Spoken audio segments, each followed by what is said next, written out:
die. Had nowhere to go. Everything's moving so slow. The time's moving too fast. I hope this feeling don't last. Well, I've been away from myself too long.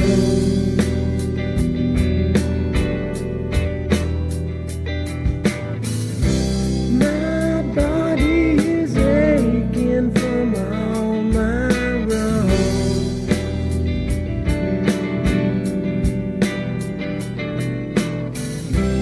And now that I know I'm not that strong,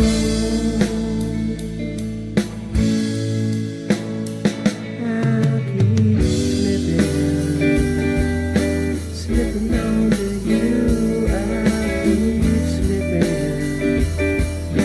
until my time is through. I'll keep slipping on to you, yeah, on to you.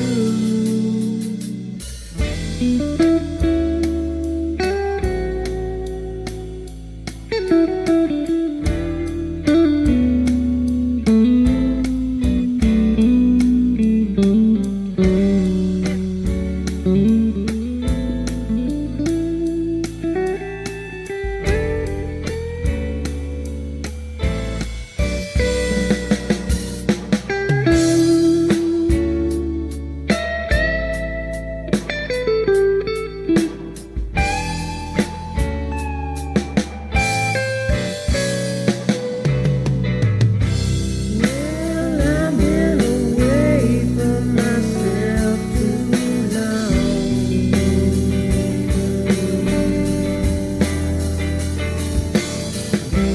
My body is aching from all my wrongs.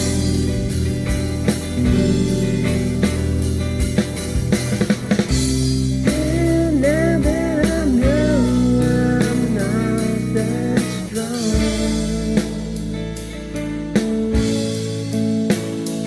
I'll keep slipping on to you. I'll keep slipping until my time is through. I'll keep slipping on to you, yeah, on to you.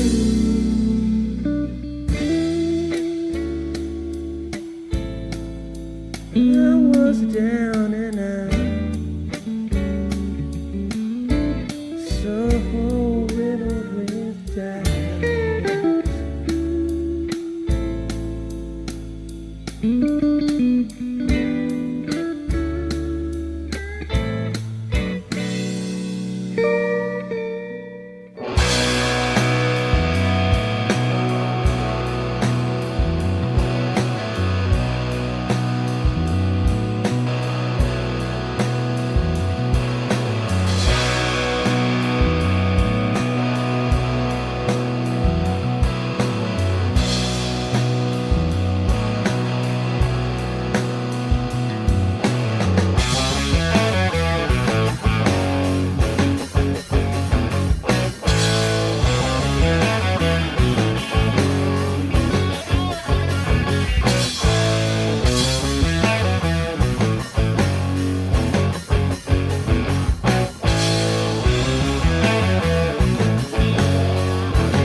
I am the devil. I am the Lord Satan from the netherworld, ruler of the damned and eternal king of hell. Even I, the master of deceit, can only stomach so much bullshit from the mainstream media and indie grifters. That's why I tune in to Morning Extra with Uncle Warren, because he eliminates my competition, and also because I know I'm gonna see that motherfucker soon.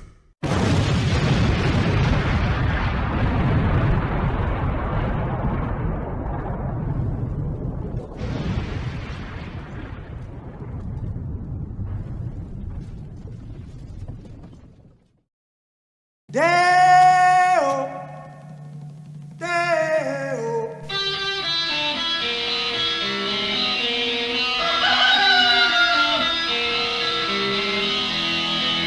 Baby's got a burger and a shooter and that shake it won't go down.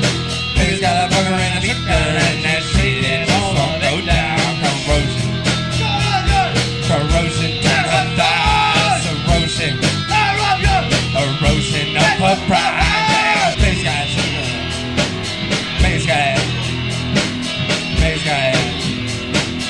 Corrosion now. Baby's got it. Goddamn right, baby's got it. Good morning, everybody. It is tax day. Dun, dun, dun, in the United States. It's kind of a relative thing, though, if you pay taxes. Paying taxes? Who's still stupid enough to do that? April 15th. That's right. Got to file by today or your life will be ruined like your life isn't in shambles already. Get a little poll going here. Giggity. The best version of Taxman song, either Beatles or Stevie Ray Vaughan. So far, only got a few votes, but SRV currently leading 2-1 in the bottom of the third. Yeah, well, if someone can remind me at the end of the show, we'll check. When I do these polls, I just put them up and then I forget about them. I'm just not used to doing polls. Also, I'm not used to. There we go. Okay. Listeners. Oh, Amber, you vote the Beatles? Okay. Well, that's 2-2 then. We got 50-50. But you got to come over to YouTube and vote. We don't do vote by mail to Facebook. You got to have your what is it, your ID. What is that new thing, the real ID? Make sure you got your real ID. Oh, that is so stupid. The fucking real ID. May 7th, was it? You got to have them by May 7th if you want to go into federal buildings and if you want to fly. I'm like, dude, do you see all these planes falling out of the sky? Who wants to fucking fly? You know what I mean? And pay for the privilege of death? No, thank you. So, yeah, give us more of your money, Dave. Let's go around the horn here. All's quiet on the Western Front with Rockfin and Rumble, but I'm sure we have our lurkers. We do have viewers on Rumble. Because I checked. I don't know how Rumble does their view count, whether it's just like if you sneeze, they count that as a view. Because there's a lot more people, it seems like, that watch this show on Rumble than YouTube. So, YouTube, come on. Get your act together. What's going on? As we said, Miss Amber over there holding it down on Facebook. Good to see you, my dear. Hope you're doing well. John Kemper in the house. You haven't flown in 30 years?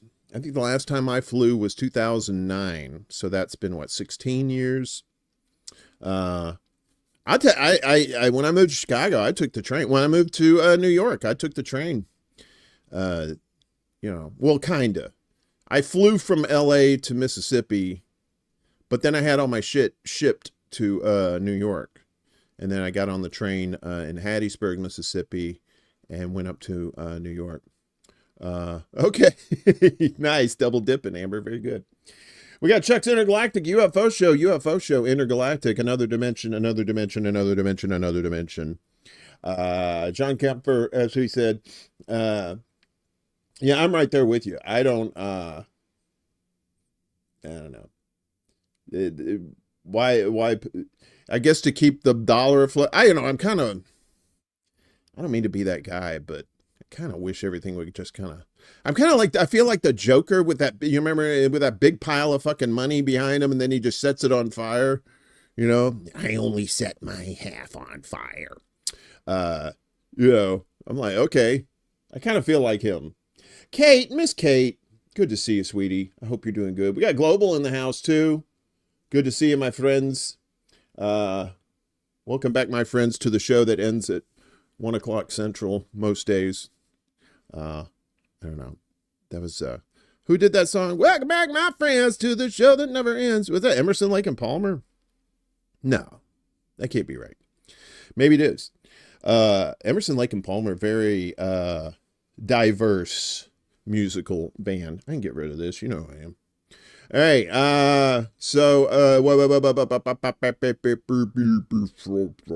I think that's it for now. Of course, as soon as I'm ready to talk, my nose fills with snot. Sorry, TMI, I know, but it's just that time of year where it's like, it's hot, it's cold, it's hot, it's cold. It's time to get sick. So if you are sick, I hope you're feeling better. And if you're not sick, stay well, because the bugaboos are going round.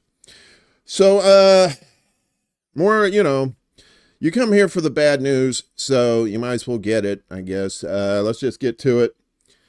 As 15 U.S. airstrikes hit Yemen's Marib province. This is from Dave DeCamp over at antiwar.com. Be sure you're hooking those guys up with likes and shares. And I think they still have their fundraiser going for the Libertarian Institute. A lot of those guys are affiliated with them too. So make sure you're promoting independent media. Now, we do have some mainstream media sources on here today. We do every occasionally, but it's not like we rely on them 100%. Sometimes, the broken clock, that kind of thing. Amber, you're freaking me out. You go to YouTube, the Facebook. 15 U.S. airstrikes hit districts in Yemen's Marib province yesterday. Yemen's Saba news agency reported as the daily U.S. bombing campaign on the country continues for no fucking reason other than to impress their girlfriend Israel. Marib is in the eastern part of Houthi-controlled Yemen, which is where 80% of Yemenis live. The province was the site of heavy ground fighting between the Houthis and Saudi-backed forces in 2021. During the U.S.-backed Saudi-UAE war on Yemen, you remember that one, which hasn't officially ended, but has been frozen since a 2022 ceasefire. The ceasefire ended Saudi airstrikes on Yemen, but there have been occasional flare-ups on the ground, including in Marib and Saudi shelling across the Saudi-Yemen border. And here's a map, the military situation in Yemen. So on April 13th, the Yemeni army attacked Ben Gurion Airport and SDOT Misha base with ballistic missiles. Over the past night, U.S. warplanes launched one strike in the Saada province. Over the past night, U.S. warplanes launched two strikes in Al Jawf province. On April 13th, this is over here, the Yemeni army shot down an MQ-9 drone over the Hajj province. They've shot down 4 now. Over the past night, U.S. warplanes launched 3 strikes in the Sana'a province. During the past 24 hours, U.S. aircraft launched at least 6 strikes in Yemen. So everything over here, and this is what they're protecting. This is what Yemen is protecting over here, right? So you come through here, you better put some KY on because you're about to get fucked. The U.S. strikes on Marib come amid reports that the U.S. and Saudi-backed government, which is based in Saudi Arabia, may be preparing forces for a ground assault against the Houthis, who are officially known as Ansar Allah. Although, I kind of like Prince when he did the symbol thing and he just told people to fuck off. I think the Houthis should just have a symbol too. Ooh, excuse me. While the government's leadership is based in Saudi Arabia, its allied forces are in the eastern and southern parts of Yemen. Ahmed Hassan, a commentator based in Yemen, said in a post on the tweeters that the U.S. attacks on Marib could be an indication that a ground offensive is imminent, since the strikes hit areas where the Houthis have defensive lines. Backing a new ground offensive against the Houthis means the U.S. would likely be supporting fighters linked to al-Qaeda in the Arabian Peninsula, AQAP. The Saudi UAE coalition that fought against the Houthis is known for recruiting al-Qaeda members to fight on the ground, and the military wing of the U.S.-backed government includes former al-Qaeda commanders. I thought we were fighting al-Qaeda. What happened? See, I'm so confused. Is ISIS our friends? Is al-Qaeda our friends? The Taliban? I don't even know anymore. It's like people who hate each other at the bar and then they get drunk. They're like, I love you so much. I love you too. Why are we fighting? On the ground and the military wing. Okay. The daily U.S. airstrike, you get in these comedy bits and then you just get lost in the sauce. The daily U.S. airstrikes have failed to deter the Houthis, who have vowed their attacks against Israel and Israeli shipping will continue until there's a ceasefire in Gaza, a real one, and an end to the Israeli blockade on the territory. I'm kind of curious, like, if there is another ceasefire in Gaza, would the Houthis just like, I don't know. Let's just launch one more, just in case. A senior member of Ansar Allah's political bureau has said the Houthis would stop attacks on U.S. warships if the U.S. stopped bombing Yemen. Trump administration officials have claimed they would stop the airstrikes if the Houthis declared they would stop targeting U.S. ships, but there's no sign the U.S. is considering the offer since the bombing campaign is really about protecting Israel. Exactly. They did stop bombing U.S. ships during the ceasefire until the U.S. started bombing them. So it's like, well, if you stop, well, motherfucker, you stop. You're the fucker that's, what the fuck's wrong with you? Oh, man. I'm telling you, man.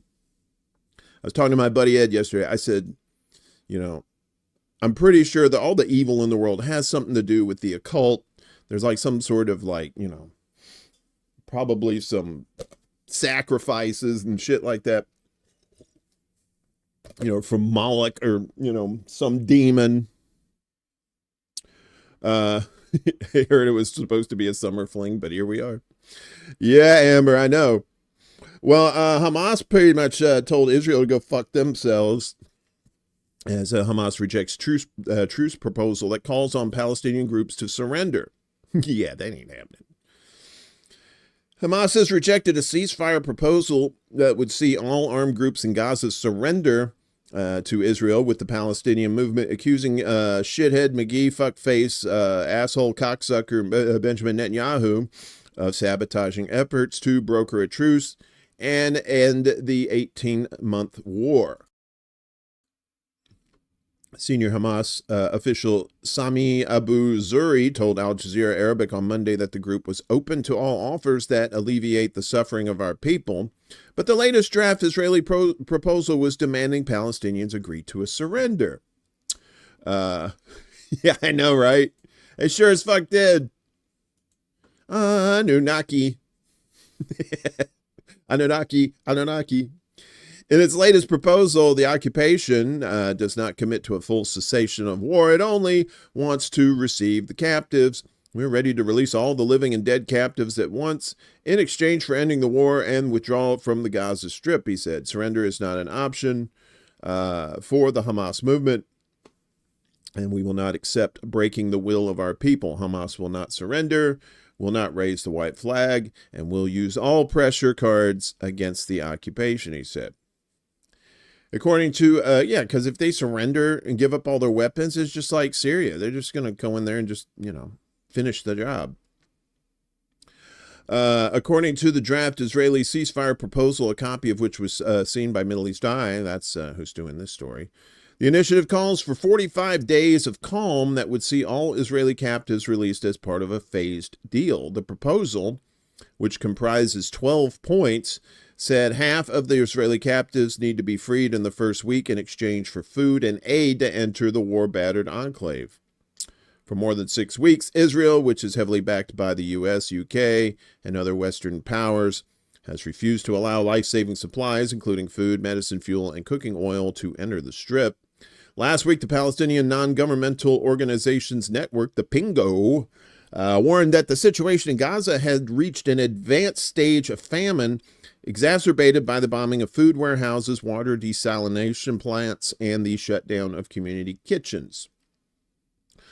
The warning came hours after Israel's far-right finance minister, Bezalel Smotrich, I almost called him Beelzebub, vowed that not even a grain of wheat would enter Gaza. Since the state of the war, UN experts and leading rights groups have accused Israel of carrying out a genocide against Palestinians.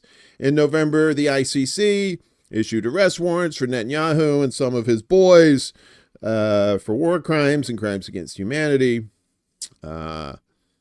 Days before the ICC issued the arrest warrants, a UN Special Committee report accused Israel of using starvation as a weapon of war and prosecuting policies and practices in Gaza that may amount to a possibility of genocide. According to the Palestinian Health Ministry, at least 1,482 Palestinians have been killed by Israeli attacks in Gaza since Israel broke the ceasefire last month. Well, I mean, really broke it. They've been breaking it this whole time.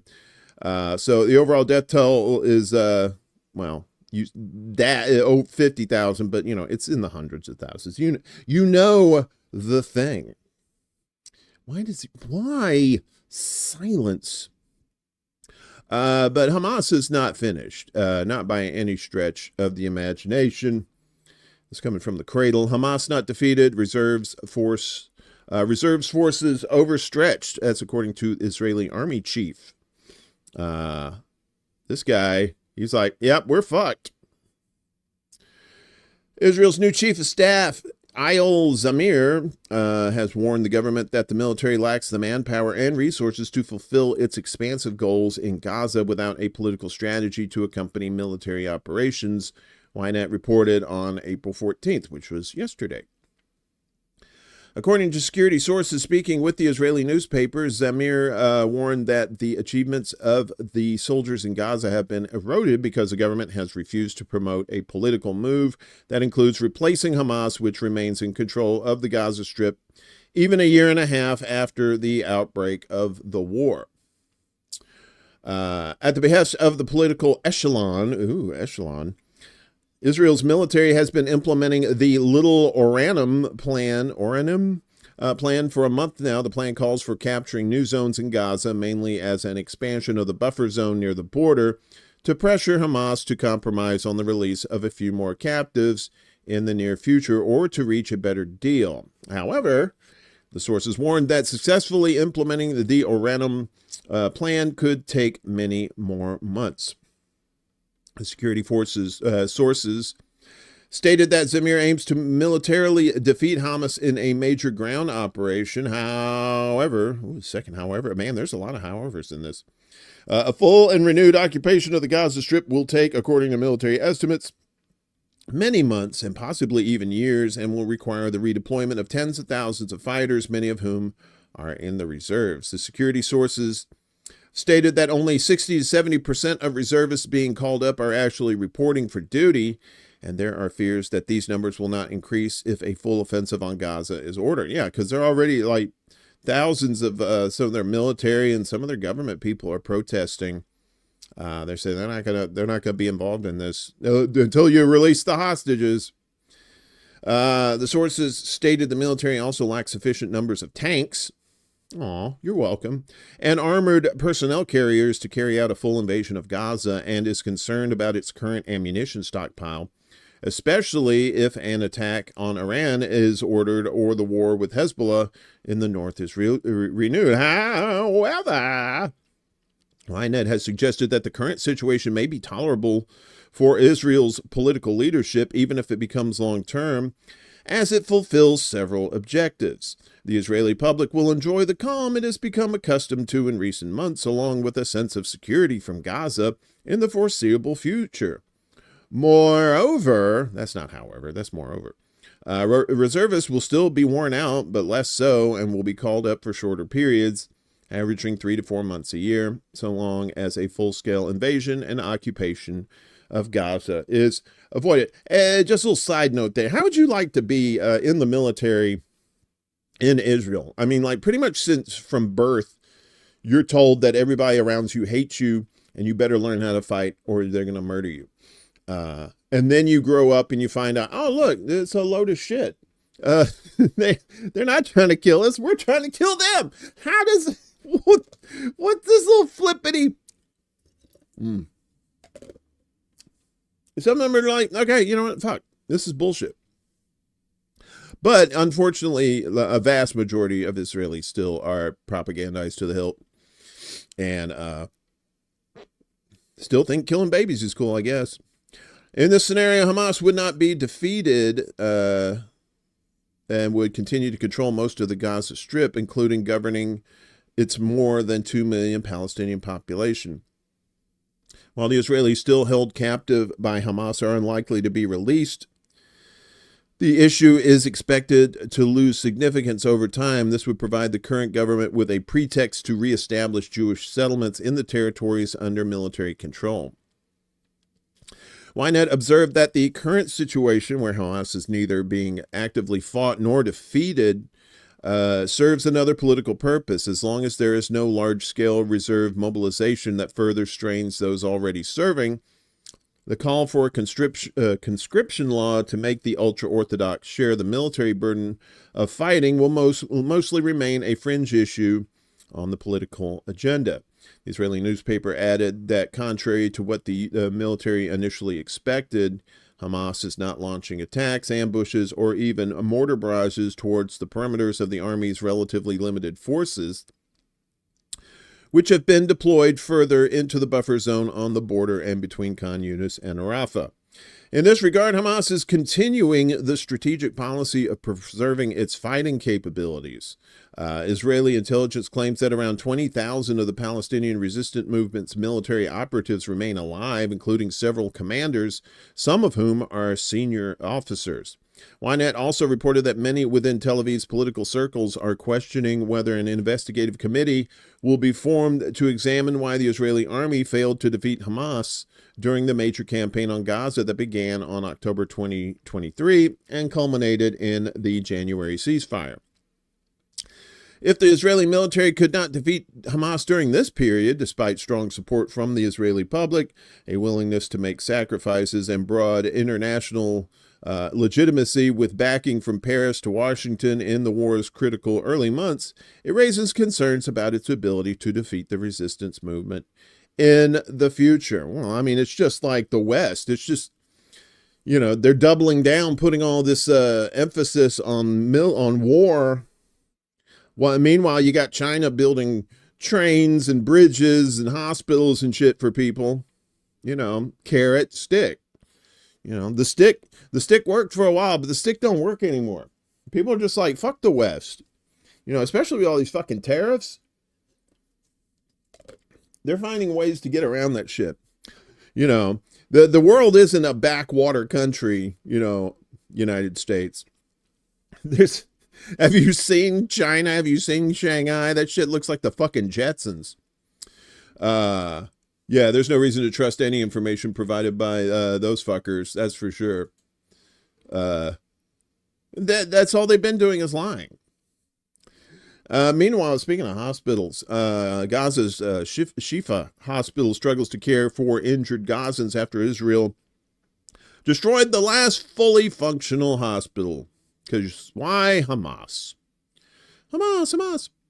Al-Shifa Hospital, which has been damaged in the course of the Israeli war on the Gaza Strip, is struggling to provide medical care for patients and injured Palestinians in Gaza City following an Israeli airstrike on the Al-Ali Baptist Hospital, its director said yesterday. An Israeli warplane fired 2 missiles on Sunday into the Baptist Hospital, the last fully functional hospital, causing damage to the facility and putting it out of service. The hospital served over 1 million Palestinians in northern Gaza, according to Anadolu agency out of Turkey. Al-Shifa Hospital is currently operating at a capacity that does not exceed 25%, Mohammed Abu Salmiya told the paper. Despite its limited capacity, the hospital has become the primary facility receiving the wounded and sick after Israel bombed the Baptist Hospital, he said. Al-Shifa Hospital has been largely damaged after a deadly Israeli raid on the facility in March of last year amid its onslaught in northern Gaza. Abu Salmiya said there are 2 other hospitals, Al-Quds Hospital and the Red Crescent Hospital, still operational in southern Gaza. Their capacity, however, is limited and cannot absorb the large numbers of wounded and sick people, he added. The Israeli army has systematically targeted civilian facilities, including hospitals and schools, during its genocidal war on the Gaza Strip. The Israeli army also renewed a deadly assault on Gaza on March 18th, shattering the bullshit ceasefire that they had and prisoner exchange agreement.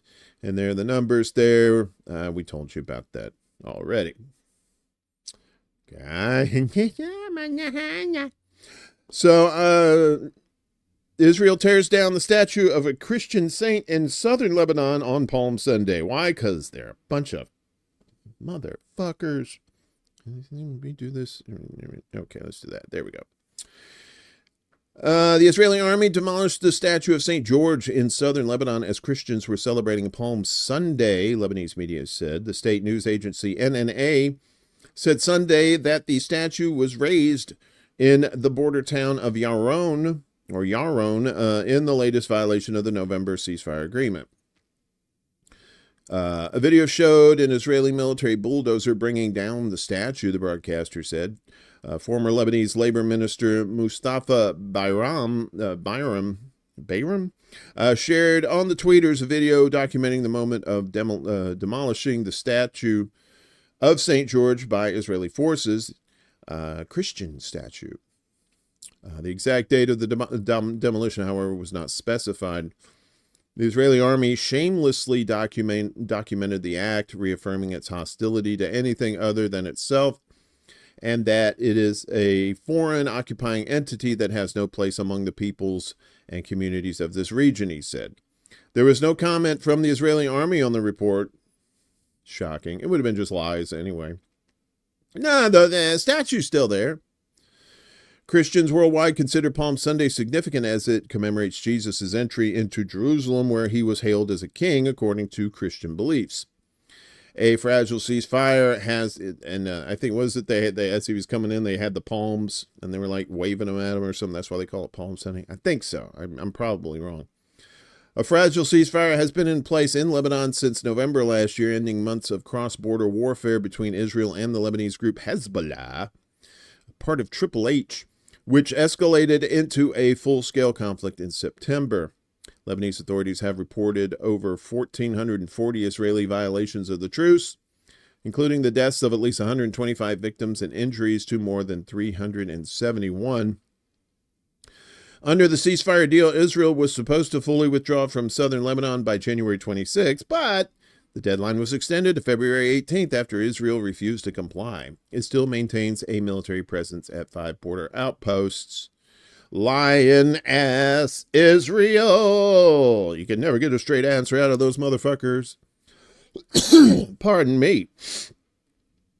But it's okay because, the Israeli ground troops are pushing deeper into southern Lebanon and continuing their attacks. Yay!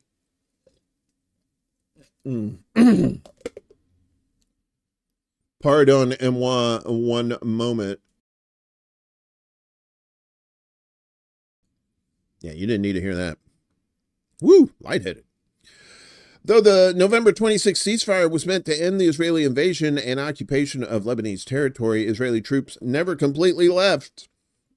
Kind of like that guy who sleeps on your couch. Oh, you'll be here a couple days. And then on Monday, they expanded that occupation once again, pushing deeper into the Marjayon district. Israeli troops and civilian administrators advanced along the river near the village of Wazani. I never heard of that. Spirit of the age. What's up? Good morning to you. I think it's morning. Yeah, somewhere. They also reportedly advanced further west and opened fire on people on the outskirts of Aita Ashab and conducted search operations in the area. Details are still emerging on what they're doing and why, but the most significant part of this further invasion of Lebanese territory is that Israel has not publicly commented on the matter at all, not even offering the sorts of flimsy pretexts they generally give for violations of the ceasefire. Hamas! They're not even Hamas. I guess it would be Hezbollah if it's Lebanon. Hezbollah. This is just another of well over 1,400 ceasefire violations that we told you about, which Lebanon has reported to the enforcement body, which is run by the United States and France. Right? It's kind of like the bully. Somebody's bullying you, and the person that is trying to keep the peace is the bully's friend, and the bully's friend's like, eh. France has criticized Israel for violations at times, while the U.S. has simply pressured Lebanon to make even further concessions and vowed to block international reconstruction aid until Israel is satisfied. Or until they, well, I was going to say something gross, but that's okay.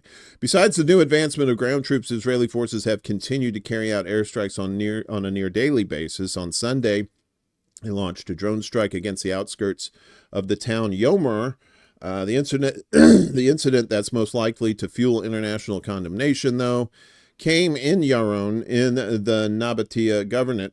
Also on Sunday, which was the Christian holiday of Palm Sundays, we told you Israeli military forces entered the area with military bulldozers and demolished the statue of St. George. The statue incident has been widely criticized in the Christian world because of the timing and... If you just knocked that statue down on any other Sunday besides Palm Sunday, we would have been totally fine with it because, we're Christians. And amounted to not just another violation of the ceasefire, but a violation of religious rights on the Lebanese Christian community. St. George is considered the patron saint of England, along with Ukraine, Bosnia, Bulgaria, Georgia, and Ethiopia. The patron saint of Georgia in the United States is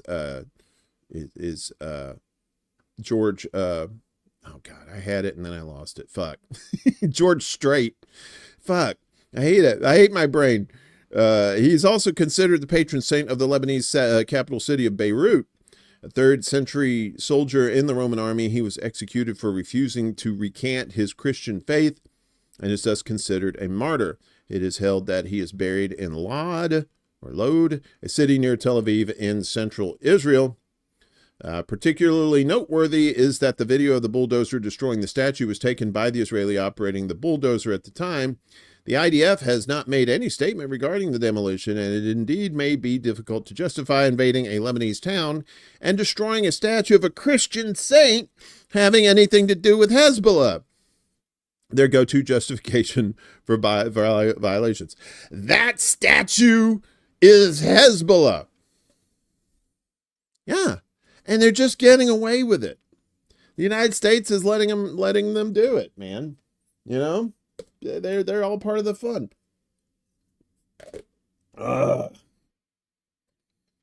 Motherfuckers. Well, back here at home, a lot of these colleges, these big universities are getting blackmailed by the Trump administration for not basically choking people's First Amendment rights on campus. Game.film, good to see you. Happy Tuesday to you too, my friend. But Harvard's like, you know what? We got cash. Fuck off. Harvard takes a $2 billion hit after defying Trump administration. A Trump administration task force announced yesterday that it would block Harvard University from receiving $2.2 billion in federal grants and $60 million in contracts after the Ivy League school defied demands to adopt new policies on student and faculty conduct and admissions. They said, you are just not fascist enough for us, Harvard, so we're going to take your money.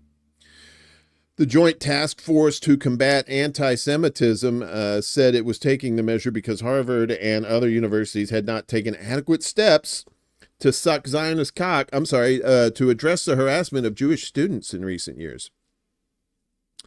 It's time for elite universities to take the problem seriously and commit to meaningful change if they wish to continue receiving taxpayer support.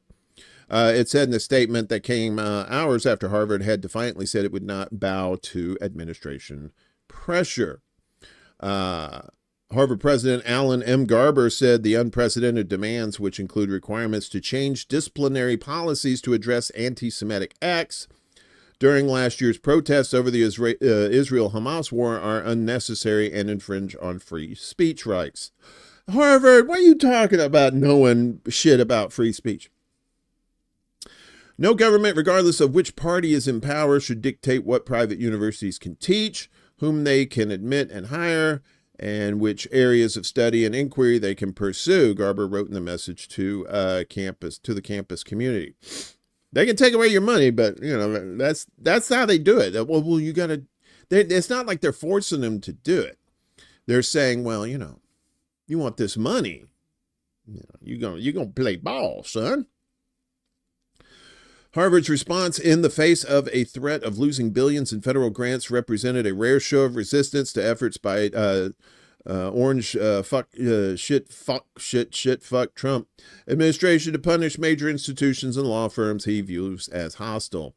The loss of federal funding is a significant blow to Harvard and affiliated institutions such as Mass General Brigham and Boston Children's Hospital.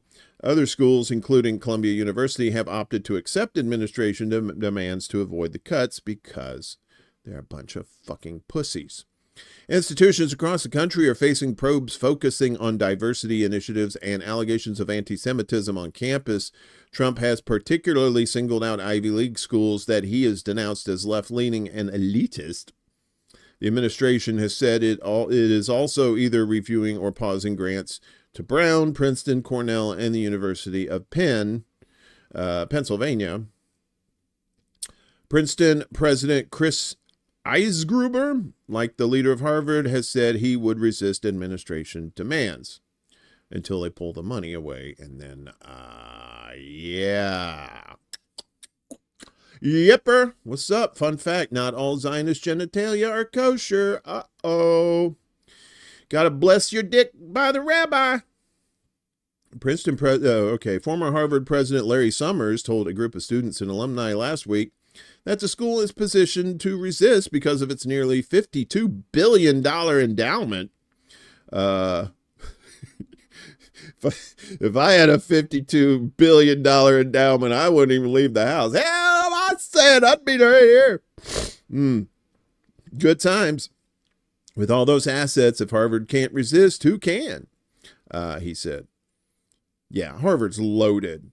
The administration sent an updated list of demands Friday to Harvard that would require the university to restructure its governance, eliminate diversity as a consideration in admissions, Institute. So it's not just about Israel. It's like all this other shit, the DEI and stuff.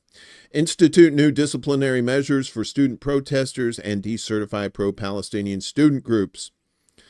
Garber said the school had already adopted measures to address anti-Semitism and other misconduct that occurred during raucous protests over the war in Gaza.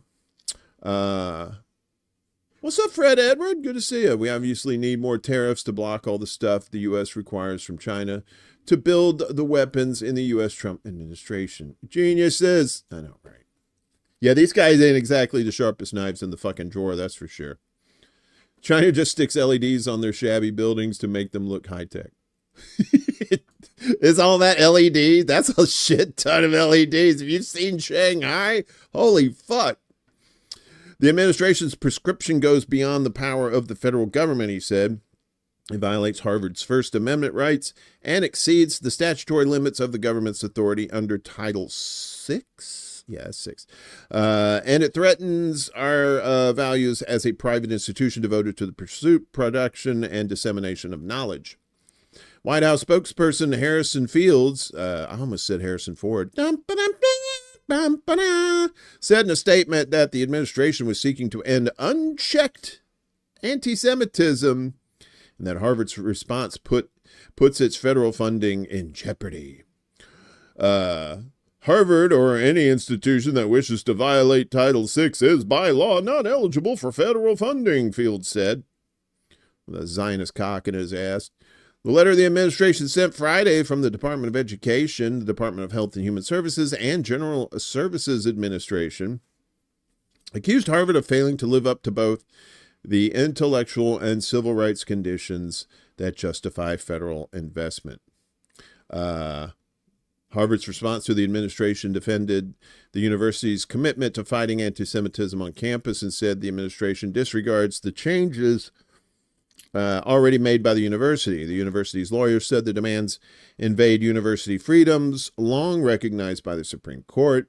The university will not surrender its independence or relinquish its constitutional rights, the lawyers wrote in response.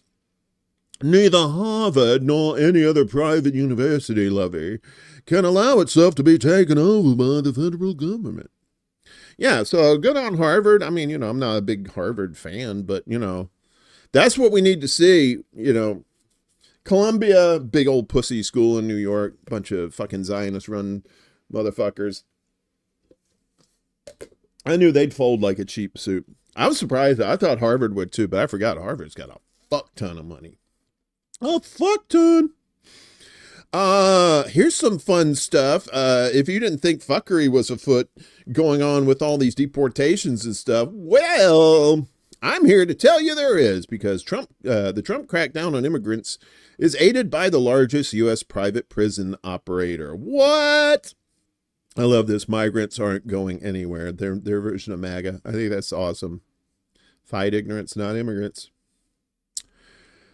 Surveillance technology is becoming increasingly prevalent in the detention and deportation of both legal and illegal immigrants in the U.S. One group that has benefited from the surveillance of illegal immigrants is the GEO Group, the largest private prison group in the U.S. whose stock prices rose when Trump was elected. Wow, funny how that works. The company makes digital tools to track immigrants, such as facial recognition apps, GPS trackers, ankle monitors, and smartwatches. Exactly, Fred. Protesting genocide is not anti-Semitism. But that's the way they want the sheep to know that. They say, oh yeah. Since Fuckhead's election, the company has become a net beneficiary of the Trump administration, according to a report by the New York Times. Its surveillance products aid in the current administration's immigration policies, which have seen an additional 30,000 immigrants taken into detention since Trump assumed his second term. The immigration system is comprised of a two-tier system where people are either put in detention or kept outside and surveilled. Prior to Trump's second term, 30,000 people were locked up in immigration and customs enforcement, ICE, baby, detention facilities around the country. Millions more, however, who are not in detention have ongoing cases in immigration courts and are in what ICE refers to as the non-detained docket, the NDD. These people include the gamut of asylum seekers, people with revoked visas, and undocumented workers. Around 182,000 people are currently subjected to immigration surveillance under a program called the Intensive Supervision Appearance Program, ISAP.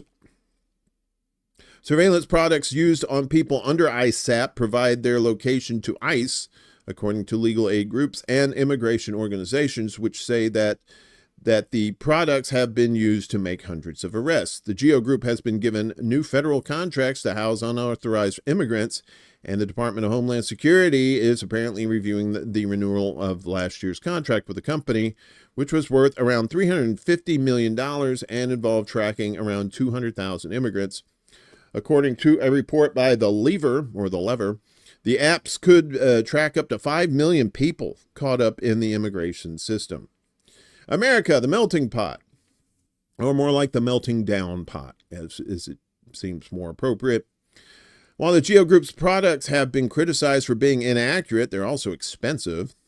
That's the government for you. Oh, your shit doesn't work. Here, let's pay double. For tracking purposes, immigrants who are not in detention are required to send selfies to immigration officials regularly. When immigrants take photos of themselves on the GEO Group company SmartLink app, the federal government pays roughly $1, which can cost millions of dollars each year. Moreover, the cost of an immigrant wearing GEO's smartwatch costs $3 a day. If the watch is lost, GEO Group bills the government $380. Meanwhile, an Apple Watch SE retails for $250. An open bidding system might allow for competitors to offer less expensive products, but according to the New York Times report, attempts to modify the program and open the contract to rival bids have been stymied. One of the better little rascals. By GEO Group's lobbying and connections on Capitol Hill and within ICE. ICE, baby. Former senior ICE employees have allegedly gone on to work at the company. Oh, look at that. Isn't that nice? For example, some Biden administration officials in the DHS questioned the cost and effectiveness of the GEO Group's tracking program in 2022. The DHS officials met to draft a plan because they wanted to break up the contract into 3 parts to solicit new bids, according to the New York Times. Around the same time, DHS tech workers were asked to develop cheaper alternatives to GEO Group. But the GEO Group apparently began lobbying to disrupt the plans. Like, we want all that money. Daniel Bible, ICE's head of enforcement and removal operations at the time, also stalled the changes by ordering lengthy reviews and delaying approvals, apparently before joining GEO Group as an executive.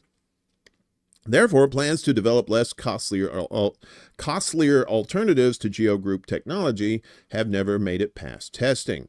The GEO Group is headquartered in Florida. There you go. There's your punchline. And was set up in 1984 as a division of a security guard business. It expanded into running private prisons and now has about 100 facilities, including the facilities in Louisiana, where Mahmoud Khalil, Ramesa Ozturk, we got a story about her coming up, and Alireza Dorodi are being held. My apologies for butchering those names.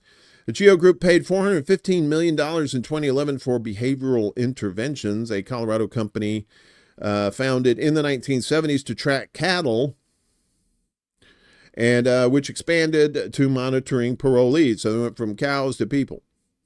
The company had an exclusive contract with ICE to digitally monitor thousands of recently arrived immigrants. So if you want to come to America, don't even bother. Remote surveillance of immigrants is cheaper than keeping them in detention centers, which are already overburdened in the U.S. Detention centers, concentration camps for the unwashed. By 2022, more than 300,000 immigrants were enrolled in the program. Unauthorized immigrants who come under GEO's surveillance receive an ankle bracelet, a smartwatch, or a smartphone with the company's monitoring app, plus a set of these really nice, sharp Ginsu knives. Cuts through tin cans. They're overseen by GEO Group case specialists rather than ICE agents. While such immigrants live more freely in the U.S. than those in detention, they are constantly monitored and are restricted in their movements. I'm amazed they don't have ankle bracelets for everybody in the United States at this point. One Geo Group caseworker that the New York Times spoke with, who declined to be identified for fear of retaliation, described using a Google Maps-like software to track immigrants. Why do you keep saying immigrants? Location. Immigrants who were not at home or lied about their whereabouts during a check-in received a strike. Immigrants who received 3 strikes would have their monitoring increased and would be reported to an ICE agent. ICE could then detain the person or expedite the person's deportation. Those under surveillance are limited to where they can travel. Lawyers and immigration rights groups said if immigrants leave the set radius of where they're allowed to be, the software alerts case officers. CBC voter, what's up? Good morning. Since many check-ins must happen from home on a prescribed day, say on a Friday from 9 a.m. to 5 p.m., people are often stuck waiting, affecting their ability to work or perform certain day-to-day tasks. Geo Group employees had trouble monitoring up to 300 immigrants simultaneously. A caseworker recalled being asked to make 12 home visits at a cost of $88 per visit to immigrants in a single day. Each visit is limited to 5 minutes, despite requirements to do a full report on the immigrants' living conditions. Under Trump's second term, many of those under the surveillance program are being rounded up and put into detention facilities or shipped off to El Salvador or Cuba, Guantanamo. Critics have warned that the technology may be used for larger roundups of immigrants. You think? You think that's not what they're trying to do? That's exactly what they're trying to do. Fear, fear, fear, folks. They want you scared. They don't want you foreigners making trouble. Don't you foreigners do it. We kick you out. We'll send you to El Salvador, where you ain't never coming back, even though you're not supposed to be there. Yeah, story about that coming up soon. Meanwhile, ICE is getting some help from nonprofit fueling their wire transfer surveillance. In an era where the lines between immigration enforcement and financial surveillance are increasingly blurred, Arizona's Transaction Record Analysis Center, TRAC, offers a sobering example of how data meant to monitor crime can morph into a tool for mass targeting, and in this case, an insidious extension of the Trump administration's crackdown on immigrants. As revealed in a detailed investigation by The Intercept, TRAC was born under the banner of combating money laundering along the border, but over time it is quietly transformed into a sprawling surveillance apparatus enabling ICE and hundreds of law enforcement agencies to sift through the financial lives of millions, immigrants and citizens alike, without a warrant, without oversight, and without much public knowledge. That's why we do this show. We try to give you public knowledge. At the heart of TRAC lies an immense database of over 340 million wire transfers, each $500 or more, involving Arizona, California, New Mexico, Texas, and Mexico. These aren't just data points. They are lifelines, remittances from workers sending money to family members abroad for housing, medicine, or education. TRAC hoovers up names, addresses, and transactional patterns, creating a digital paper trail that can be weaponized against already vulnerable communities. What makes this system particularly alarming under Trump's current administration is the well-documented shift in ICE's priorities from targeting serious criminal activity to executing sweeping deportation operations. According to The Intercept, TRAC's built-in safeguards, such as the requirement for agents to cite a predicate offense before accessing the database, appear more symbolic than substantive. Legal experts and civil liberties advocates warn that these protocols are easily circumvented, with some ICE agents reportedly fabricating justifications to tap into sensitive financial records. In fact, The Intercept reports that ICE was even awarded by the Trump White House for dramatically expanding TRAC's reach through dubious subpoena practices, granting the agency access to millions of additional wire transfers. Arizona Attorney General Chris Mays, a Democrat who ran on a platform critical of Trump's immigration policies, has nonetheless fiercely defended the database because, Democrats and Republicans, they just like that, buddy. Even intervening in federal court to protect Track from legal scrutiny. Her office claims the system is essential for combating cross-border crime, yet it has refused to release updated governance documents, board minutes, or current subpoenas to the public, citing legal technicalities that transparency advocates call borderline frivolous or a bunch of bullshit. A bunch of bullshit. This isn't just about Arizona. What's unfolding is a national test case for how states can exploit loosely regulated administrative subpoenas to bypass judicial oversight and create shadow databases with federal collaboration. Track began with a single subpoena in 2006 and ballooned into a sprawling nonprofit surveillance entity powered by private wire transfer firms like Western Union and backed at times by ICE, funding and board appointments. It now serves nearly 700 agencies and 11,600 users nationwide, according to The Intercept.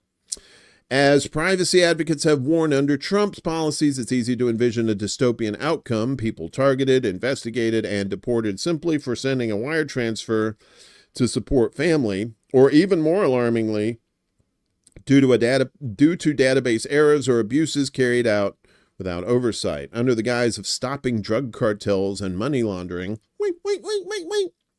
The Trump administration has effectively built a financial surveillance regime that disproportionately targets poor and immigrant communities, and if left unchecked, it risks normalizing a future in which your bank transfer is a ticket to investigation or deportation. Over $500, and wait a minute. Yeah, so these are scary things. Shelly, good to see you. What's up? I hope you're doing well, sweetie. More and more of this stuff is going to be happening as long as we let it. I mean, that's it. I mean, all of us who are in the know, who know this fuckery is afoot, we need to be talking to our normie friends who don't watch independent news, who don't have any clue of what's going on. So always be vigilant in that. If you're talking to family or friends, say, look, I love you, but you got to know the truth. I ain't gonna lie to you. This shit is not good. So we were telling you about the tough student. We got another thing about her coming up in the propaganda watch. Tough student's ice grabbed off street, says hijab was removed, asthma wasn't treated at Louisiana facility. Not surprised. The Tufts University student federal immigration agents detained last month detailed the inhumane and unsafe conditions at the Louisiana ICE facility she's being held in, writing in a declaration that she had limited access to food, that she had to wait hours for toilet paper, and that she is not getting proper treatment for her asthma. Rameza Ozturk, a doctoral student from Turkey, also accused a nurse in the facility's medical center of removing her hijab without asking permission. The conditions in the facility are very unsanitary, unsafe, and inhumane, Ozturk said in the declaration, which NBC News obtained Sunday night. There's a mouse in our cell. The boxes they provide for our clothing are very dirty, and they don't give us adequate hygiene supplies, said the declaration filed in the U.S. District Court of Vermont, or otherwise known as a Louisiana prison. Immigration authorities arrested her in Somerville, Massachusetts on March 25th. She co-wrote an opinion essay in March of last year in the student newspaper criticizing the school's response to demands that it acknowledge the Palestinian genocide and divest from companies with direct or indirect ties to Israel. What is wrong with you, lady? How dare you spit that venom? According to her LinkedIn account, she is in Tufts' doctoral program for child study and human development. She said in the declaration that she was on the phone with her mother when the agents approached her on the sidewalk. Video of her arrest showed a plainclothes male agent wave at her and say, "Hey, ma'am." Ozturk, appearing confused, tried to walk around the agent, but he stepped in front of her. The pair appeared to have a brief conversation before the agent grabbed her hands so he could handcuff her, the video showed. Ozturk said in the declaration that her first thought was that the agents were private individuals who wanted to harm me. I felt very scared and concerned as the men surrounded me and grabbed my phone from me, she said in the declaration. The video showed her scream out in confusion as additional agents surrounded her and took her into custody. Masa Kambabai, an attorney for Ozturk, said the video should shake everyone to their core. Yeah, it's like during the protests for COVID, right? There was like people getting nabbed off the streets and unmarked vans and stuff. That was under Trump. Ozturk alleged that the agents shackled her feet and stomach. At one point, she said she feared she would be killed after the agents changed cars, according to the declaration. Ozturk alleged that one of the agents said that we are not monsters, and that you have to couch your kidnapping of someone. Say, we're not monsters. We're just doing some shitty stuff, and that they do what the government tells us. Ah, yes, fall in line. That's right. We didn't know that they were putting Jews in internment camps and killing them. We didn't know. We were just following orders. The agent also told her that whatever she said could be used against her. Ozturk said she was held overnight in Vermont before she was transported to the ICE detention center in Louisiana. She alleged that while she was held in Vermont, the officers asked her about wanting to apply for asylum and if I was a member of a terrorist organization. Steve Wolfbrand, what's up, buddy? Good to see you. The ordeal caused Ozturk to have an asthma attack on our way to Louisiana, the declaration said. I asked for the medication I'm prescribed to treat asthma, but I was told that there was no place to buy it and that I would get it at my final destination, it said. My asthma finally passed after I used my emergency inhaler twice, but it took some time and I was in pain. She said that during the first week in the Louisiana detention center, she was not allowed to go outside, and that during the first 2 weeks, access to food and supplies was very limited because of their systems to request these items, according to the declaration. Ozturk said she had multiple asthma attacks at the Louisiana facility. During one attack, she said she was taken to the medical center for treatment, and the nurse took her temperature, told her, you need to take that thing off your head, and then took off Ozturk's hijab without asking her permission. I told her you can't take off my hijab, and she said this is for your health, the declaration says. Ozturk said she put her hijab back on and alleged that the nurse treated her only with ibuprofen. So you had to take her shit off to give her ibuprofen. Ozturk said in the declaration that she fears her asthma is not being properly treated and it will not be adequately treated while I remain in ICE custody. The air is full of fumes from cleaning supplies and is damp, which triggers my asthma, the declaration said. Yeah, and it's not even summer in Louisiana. Once it gets summer down there, that air is just going to be thick. The declaration also alleges that she is among more than 20 people crammed into a cell that is supposed to sleep only 14. If they need supplies like toilet paper, they may not get it until 18 hours later, depending on the officer, the declaration says. Ozturk's attorneys argued in court yesterday for her release or for the district court in Vermont to have jurisdiction over the case. Ozturk's attorney said the case should be in Vermont because that is where she was detained when the petition was filed. However, the government wants to transfer it to the Western District of Louisiana, where she is currently detained. And you say, well, why? And, we've talked about this before. Why are they sending people to Louisiana? Because they're Trump-friendly judges down there. Pretty much it. U.S. District Judge William K. Sessions III told the government the only remedy she's seeking is release, and you are suggesting that the court has no power to release her because she has a removal proceeding in which she has been ordered detained by immigration authorities. If the court found that there was a constitutional violation, I would turn to you and say, well, of course, she is to be released. And if the government then says, oh, no, she can't be released because we have a detention order in immigration, which is violate, and she's not going to be released, then we're in a constitutional crisis. Michael Drescher, an attorney for the Justice Department, said Ozturk should not be released and argued that habeas corpus relief is not available to a detainee already in removal proceedings at the discretion of the executive branch. She is in custody because she is in removal proceedings. She was taken into custody because of her absence of status. It's conceptually impossible to separate her request to be released from custody from the fact that she is in custody because the Attorney General has initiated removal proceedings. Drescher mumbled some bullshit. She has detained her in her discretion and has detained her as part of those removal proceedings. Oh, wait a minute. Yeah, okay. What's up, Willie? Good morning. I finally got my taxes done, and it was a debacle to taken of looking forward to the refund, and Elon Muskrat can't have my cash. Thanks, Willie. Appreciate you, bud. Her attorneys argued that her detention violated the First and Fifth Amendments, and that the remedy they are seeking is that she be released.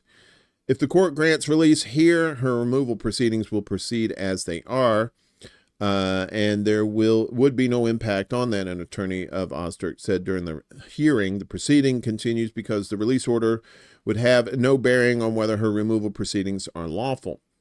The attorney that said that as far as they know, the entirety of the government's case is that Osterk's visa was revoked and that she was detained because she co-wrote an op-ed in the school newspaper. That's okay. It's okay, Willie. I do that shit too. I fucked up on my Twitter promo thing today too. So happens to the best of us. Best of us, yes. As far as we know, the government has not presented any additional evidence. We'll get to more of that later. The attorney added that every minute that she's detained, her speech is being chilled. And that's why review from this court is so important, one of her attorneys said. Sessions declined to rule from the bench and said he would take the matter under advisement. He ordered the parties to submit additional filings about whether it would be viable to hold a habeas hearing in May if the District of Vermont were to accept jurisdiction, given the complexity of the case and the evidence. Good old Louisiana. Yeah, so this shit's, I mean, to say this shit's getting out of hand is an understatement for sure. So we have to be diligent.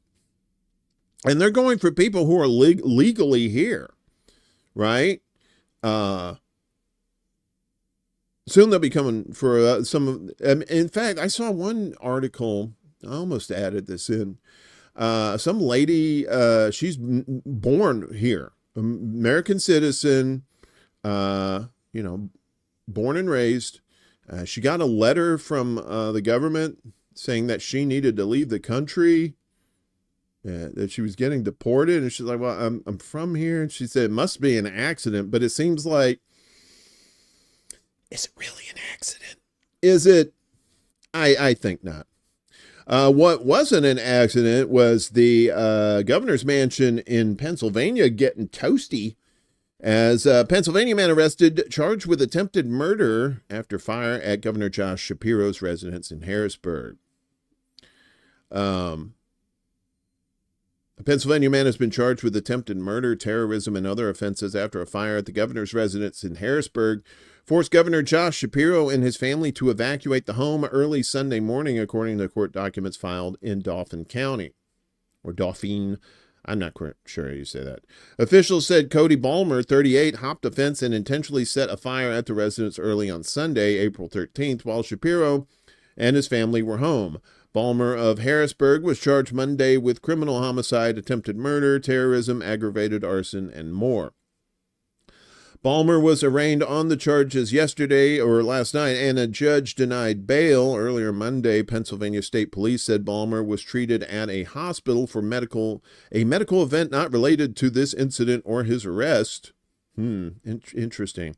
He was taken into custody on Sunday in the Harrisburg area. There he is, right there. God, he kind of looks like Steve Poitman a little bit. Talk about an AM wake up. The fire! It hurts. Shapiro said the attack was targeted, but officials don't know Balmer's specific motive yet. So why would he say it was targeted? This kind of violence is becoming far too common in our society, Shapiro said, and I don't give a damn if it's coming from one particular side or the other, directed at one particular party or another, or one particular person or another. It's not okay, and it has to stop. We have to be better than this. We have a responsibility to all be better. Yeah. Ballmer's mother, Christy Ballmer, told CBS News her son is mentally ill, and he went off his medication. Christy Ballmer said she tried to get her son picked up last week and reached out to 4 different police departments, but couldn't get anybody to help, so he was mentally ill, went off his meds, and this is what happened. See, when you need the cops, they're like, when they're helping you. But, if you're just, talking shit about Israel, then, boy, that's what you need to do. If you need the cops, just talk shit about Israel. They'll show up. State police said crews from the Harrisburg Bureau of Fire went to the governor's residence on North Front Street in Dauphin County around 2 a.m. Sunday for a report of a fire. Look at that shit. TOAST. Jeez. Looks like the aftermath of one of my old house parties back in the day. We burn it down back in too, son. Shapiro said that he and his family were asleep at the home when the fire broke out. The Pennsylvania governor said they woke up to bangs on the door by the Pennsylvania State Police. Shapiro, his wife Lori, and his children, along with 2 dogs and the relatives staying with them, evacuated the governor's residence as Harrisburg fire crews worked to extinguish the blaze. The Pennsylvania governor said that no one was injured and the fire was brought under control. The fire happened after Shapiro, who is Jewish, and his family celebrated the first night of Passover. I don't know what that has to do with the story, CBS, but but okay. Shapiro declined to call the fire a hate crime, but said that the blaze won't deter him from doing his job or celebrating his faith. The dude was mentally ill, right? He probably didn't know you were fucking Jewish, okay? I'm not fearful, Shapiro said. I'm obviously emotional. I'm worried about my family. I want my kids to be okay. When we were in the state dining room last night, gathered with the community and family and friends, we told the story of Passover, and it's a story of going from bondage, from slavery, into freedom. I think it's an important story, both literally and figuratively, to tell, and I refuse to be trapped by the bondage that someone attempts to put on me by attacking us, as they did here last night. I refuse to let anyone who had evil intentions like that stop me from doing the work that I love, stop me from being a leader of this Commonwealth and looking out for all Pennsylvanians. I will not be deterred in my work, and I will not be afraid to do that work. The dude was batshit. He probably didn't even know you were the fucking governor. I don't know, man. The skeptical side of me says that this may have been a plant to make, anti-Semitism. Everything's a hate crime when you're a psychopathic chud. Yeah. Exactly. Did he ever think that maybe he's just a shitty governor? Exactly. Just because he's a Democrat, but he's still shitty. Pennsylvania State Police Troop H is, or the H Troop, not the F Troop, for all you old people who may remember that show, is investigating the fire, which they said caused significant damage to a portion of the home. State police encourage anyone with information related to the fire to call some 1-800-4PA-TIPS. That's 1-800-4PA-TIPS. That's 1-800-4PA-TIPS. I'm so scared. He kind of looks like John Cryer a little bit, right? Like recent John Cryer. The governor's residence was built on the Susquehanna River, and is described as a 29,000 square foot Georgian-style home designed by architect George Irving.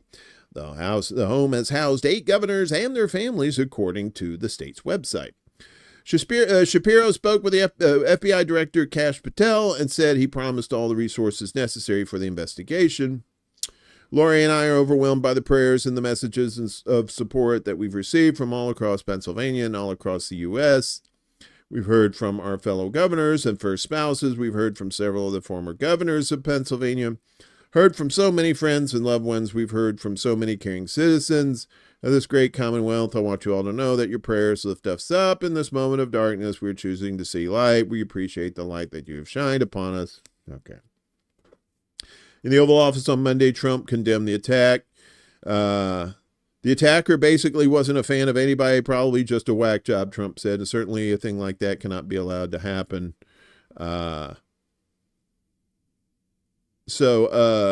Pennsylvania State Police, you can't really say anything against that. It was probably a whack job.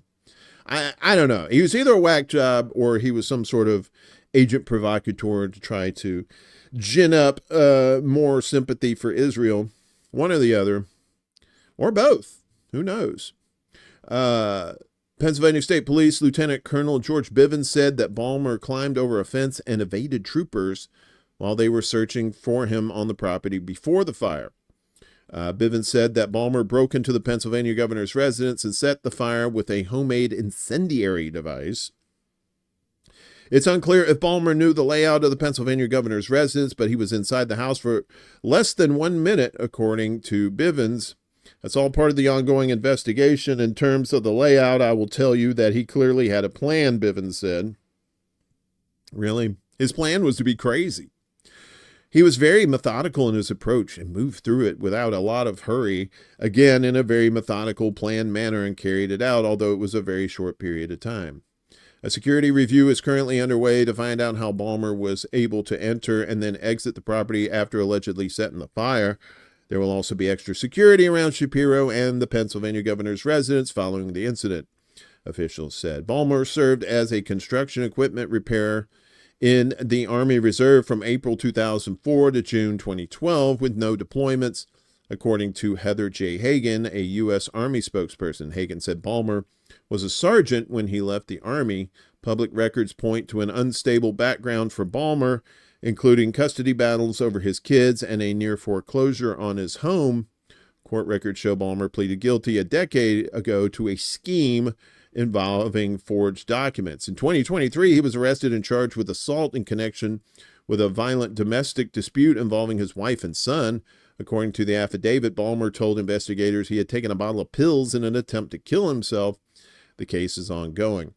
Late Sunday night, an auto repair shop where Balmer is believed to have worked in the past posted to Facebook, in light of current events regarding a former employee of ours, we would like to say that he has not worked for us for over 2 years. While we are saddened to learn of these current charges, we fully support our men and women in law enforcement as well as our government officials because we're a bunch of cocksuckers. Blah, blah, blah, blah, blah. And then this goes on to talk about Pennsylvania leaders. And, who gives a shit? You got the gist of the story. We just do gist around here. We don't do this in-depth shit. We're gist people. We're the get to the point peoples. So yeah, like I said, probably a nut job. I would say, more than likely, but I wouldn't rule out somebody trying to start some shit. Because from a PR perspective, Israel's basically getting their ass handed to them around the world with all these protests and people just saying, nah, we don't buy your bullshit. NVIDIA is hoping people buy their bullshit here in the U.S. because NVIDIA is to build supercomputer chips entirely in the U.S. for the first time. Oh, Trumpy. Did Trumpy do this to you? Touch on the doll where Trumpy made you make chips in the United States. NVIDIA on Monday announced plans to build top-end artificial intelligence supercomputer chips entirely in the U.S. for the first time. Supercomputer plants are being built in Tejas in partnerships with Foxconn and Wistron. In Foxconn, the people that make the iPhones too?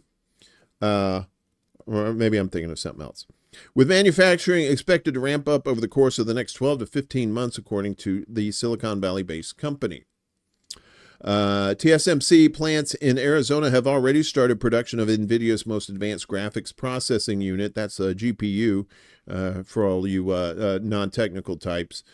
Called Blackwell, NVIDIA added. The engines of the world's AI infrastructure are being built in the United States for the first time, NVIDIA chief executive Jensen Huang said in the blog post, adding American manufacturing helps us better meet the incredible and growing demand for AI chips and supercomputers, strengthens our supply chain, and boosts our resiliency. NVIDIA plans to produce as much as $500 billion worth of AI infrastructure in the U.S. by the end of this decade through partnerships with TSMC, Foxconn, Wistron, Amkor, and Spill. I don't know what that is. Onshoring these industries is good for the American worker, good for the American economy, and good for American national security, the White House said in a statement. It's good for America. It's good. It's good. This is what Trump's probably going to use to justify these fucking tariffs. The U.S. government has clamped down on the export of sophisticated AI chips to China, due to national security concerns, and keeping production close to home could allow for tighter control of designs and products. Now, chips are poised to get caught up in a trade war between the U.S. and China. On Air Force One on Sunday, Fuckface said tariffs on semiconductors, which power any major technology from e-vehicles and iPhones to missile systems, will be in place in the not distant, I probably should say not too distant future.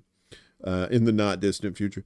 We want to make our chips and semiconductors and other things in our country, Trump iterated. He said he would announce tariff rates for semiconductors over the next week, and Commerce Secretary Howard Lutnick said they would likely be in place in a month or two. So NVIDIA opening plants here. Make sure you sign up for those jobs, folks, which are probably just going to be all robots. Let's be honest. They're just going to have robots. You're going to get like a few jobs out of it, but it's going to be all robots. Come on. We know what's going on. Speaking of these fucking tariffs, U.S. small businesses said, you know what, go fuck yourself, Trump, as they sue him over devastating tariffs. Though U.S. President Trump temporarily paused some of his Liberation Day tariffs for negotiations, a nonprofit firm and legal scholar still sued him and other officials on Monday on behalf of 5 import-reliant small businesses, asking the U.S. Court of International Trade, which I wish it was the Court of Legal International Trade, so then its initials would be CLIT, to declare the president's unprecedented power grab illegal.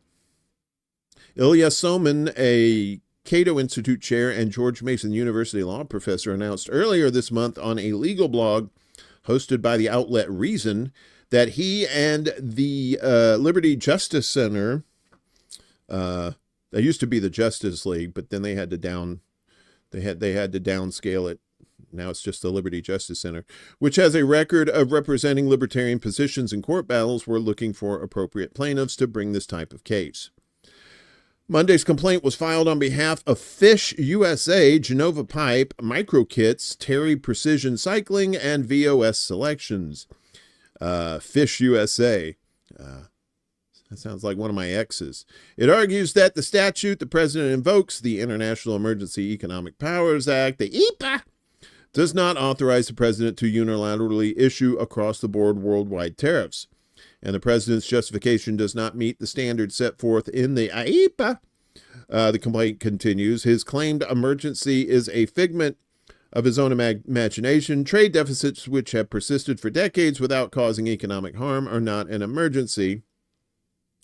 Nor do these trade deficits constitute an unusual and extraordinary threat. The president's attempt to use IEPA to impose sweeping tariffs also runs afoul of the major questions doctrine. And there's been some speculation that this whole tariff thing was basically just to squeeze the prostate or milk the prostate of the stock market, right? Because when Trump announced, "Hey, it's time to buy, y'all," and then the stock market went up. I'm just saying, fuckery's always afoot. Welcome back, Steve. U.S. is the most expensive place in the world to build a semiconductor fab facility, and America doesn't even rank in the top 10 for the skilled workforce necessary to run a large number of plants. Yeah, so I think like a lot of these, what they're probably going to do is import labor, or they're just going to use robots. But homegrown labor, no, you're so cute. Solomon said in a Monday statement that if starting the biggest trade war since the Great Depression, based on a law that doesn't even mention tariffs, is not an unconstitutional usurpation of legislative power, I don't know what is. Jeffrey Schwab, senior counsel at the Liberty Justice Center, stressed that no one person should have the power to impose taxes that have such vast global economic consequences. The Constitution gives the power to set tax rates, including tariffs, to Congress, not the president. Well, when the Congress is run by the president's party, what do you think is going to happen? Just hours after Trump's taxes on imports took effect last week, he paused what he is misleadingly calling reciprocal tariffs, except for those on China, which now faces a minimum rate of 145%. However, his 10% baseline rate is in effect as experts fret over a possible recession. We're already in a recession. Think depression. The business leaders involved in the new legal challenge shared how they are already struggling because of the evolving policy. Instead of focusing on growing our business, creating more jobs in our region, and developing new products that our customers want, we're spending countless hours trying to navigate the tariff chaos that the president is causing for us and all our vendors, said Fish USA president and co-founder Dan Flounder. No, I'm kidding. His Flounder, because it's Fish USA. No, it's Dan Pastor. Sorry. It takes years working with factories to design and build our products, and we cannot just shift that business to the U.S. without starting the whole process over again. Well, looks like you're going to have to, at least for the next 4 years. Andrew Reese, president of Genova Pipe, giggity, in Salt Lake City, Utah, explained that we operate 7 manufacturing facilities across the U.S. and are committed to producing high-quality products in America. With limited domestic sources, we rely on imports to meet our production needs. The newly imposed tariffs are increasing our raw materials costs and hindering our ability to compete in the export market.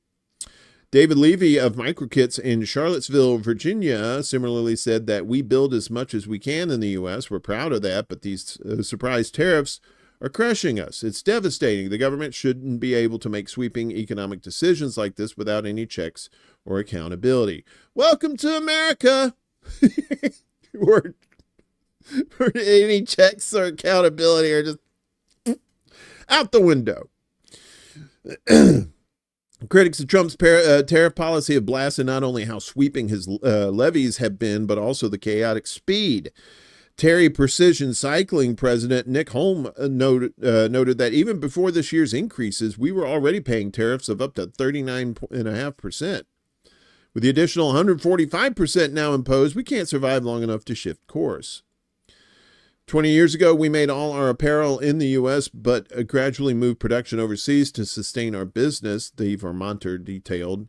Bringing manufacturing back would require a long-term strategy supported by consistent government policies. Yeah, good luck with that.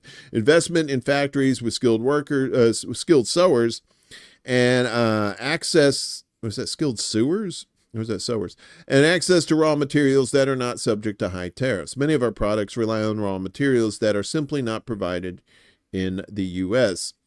Victor Owen Schwartz, that's VOS, baby, whose New York-based VOS Selections specializes in imported alcohol, delicious, delicious alcohol, said that as a heavily regulated business, we cannot turn on a dime. We are required to post our prices with the state liquor authority a full month in advance. So we're locked into pricing decisions that don't account for these sudden, unpredictable tariffs. This is devastating to our ability to operate and support the farmers and producers we work with around the world. Trump is also facing a suit filed earlier this month in the U.S. District Court for the Northern District of Florida. That case involves Emily Lay, whose company Simplified makes home management products, including planners, and relies on imports from China. According to the New York Times, her lawyers are from the New Civil Liberties Alliance, a libertarian-leaning nonprofit that counts among its finance backers Donors Trust, a group with ties to Leonard A. Leo, who is a co-chairman of the Federalist Society.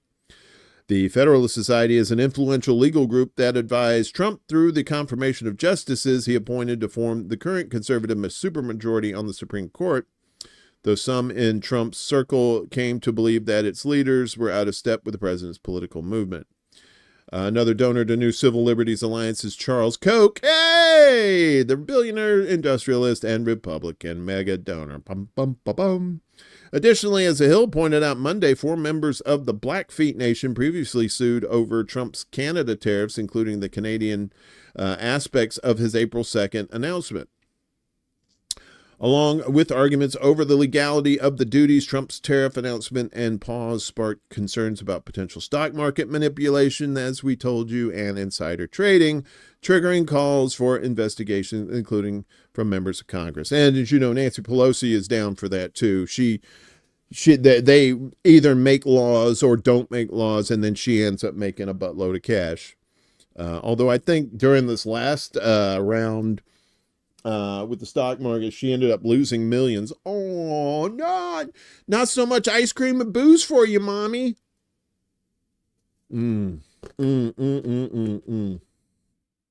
That's right. You better get your brain chip from Bod's Brain Mods, because it's the only way you're going to have a job anytime soon in the future. So, you know, you would think in these heightened times that, we kind of want cooler heads to prevail, right? We want people to be like, look, everything is just crazy. Let's just calm down. So what happens? The U.S. doubles down and fast tracks new nuclear bomb production amid rising global threats because we're headed for nuclear war. Come on. In response to escalating global threats, the U.S. is accelerating production of its new nuclear bomb by more than 25%, shaving 7 months off the original timeline. Woohoo! Sandia National Laboratories, tasked with developing the country's new B-6113 gravity bombs, said there was a reprioritization of qualification activities to cut down on overall production time. A sub-team of the Enhanced Mission Delivery Initiative Stockpile Modernization Working Group, or MDISM, made a significant effort to understand that it would take what it would take to deliver a weapon system in less than 5 years, from DoD documentation through a letter of intent to the final rate production, it noted. The B-6113, originally forecast to enter production next year, is set to play a key role in strengthening U.S. nuclear deterrence among mounting global security challenges. U.S. Department of Energy has underscored that the new nuclear weapon will provide the president with enhanced strike options, particularly against hardened and large area military targets in the event of conflict. Launched in 2023, the B-6113 program was driven by mounting concerns that Russia's invasion of Ukraine might lead to a larger, more dangerous regional conflict. Now, that would be the U.S. and Israel, actually. As a NATO member, the U.S. is committed to defending its European allies under Article 5 of the NATO Treaty, ensuring collective defense in the event of an armed attack.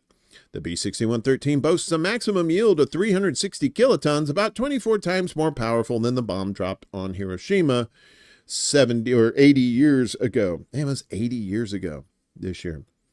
It is also deployable by strategic aircraft such as the upcoming B-21 Raider stealth bomber and the retiring B-2 Spirit. Oh, they called it Spirit. That's so sweet. With its highly destructive power, the gravity bomb can neutralize strategic threats with improved precision, providing the U.S. and NATO with a powerful tactical advantage. Earlier this year, the National Nuclear Security Administration completed the $9 billion life extension program for the B-6112 bomb, allowing the agency to focus on the more advanced B-6113, the sequel, Secret of the Ooze. Yeah, so that's your solution. Let's not have people talking to each other and working things out. Let's just make sure we got enough bombs to bomb the fuck out of everybody on the planet. It's going to get worse before it gets better, folks. Unless we get out in the streets and stop shit. I can't stress that enough. So, speaking of talks, so as they talk about making more bombs, we got the U.S. and Iran talking about nuclear weapons too, as Italy to host the second round of the U.S.-Iran nuclear talks. A second round of nuclear talks between the U.S. and Iran will be held in Rome. Italian Foreign Minister Antonio Tajani was reported as saying yesterday by the country's main news agency, ANSA. That's a spicy meatball. I am so fucking racist. Iran and the U.S. said that they held positive and constructive talks in Oman on Sunday and agreed to reconvene this week, according to Reuters. We received a request from the interested parties and from Oman, which is playing the role of mediator, and we have given a positive response. Tajani was quoted by ANSA saying at the World Expo Exposition in the Japanese city of Osaka. Okay, that's not Italian. I like to say Osaka. Rome has often hosted such talks, said Tajani, and is prepared to do everything it takes to support all negotiations that can lead to a resolution of the nuclear issue and to building peace.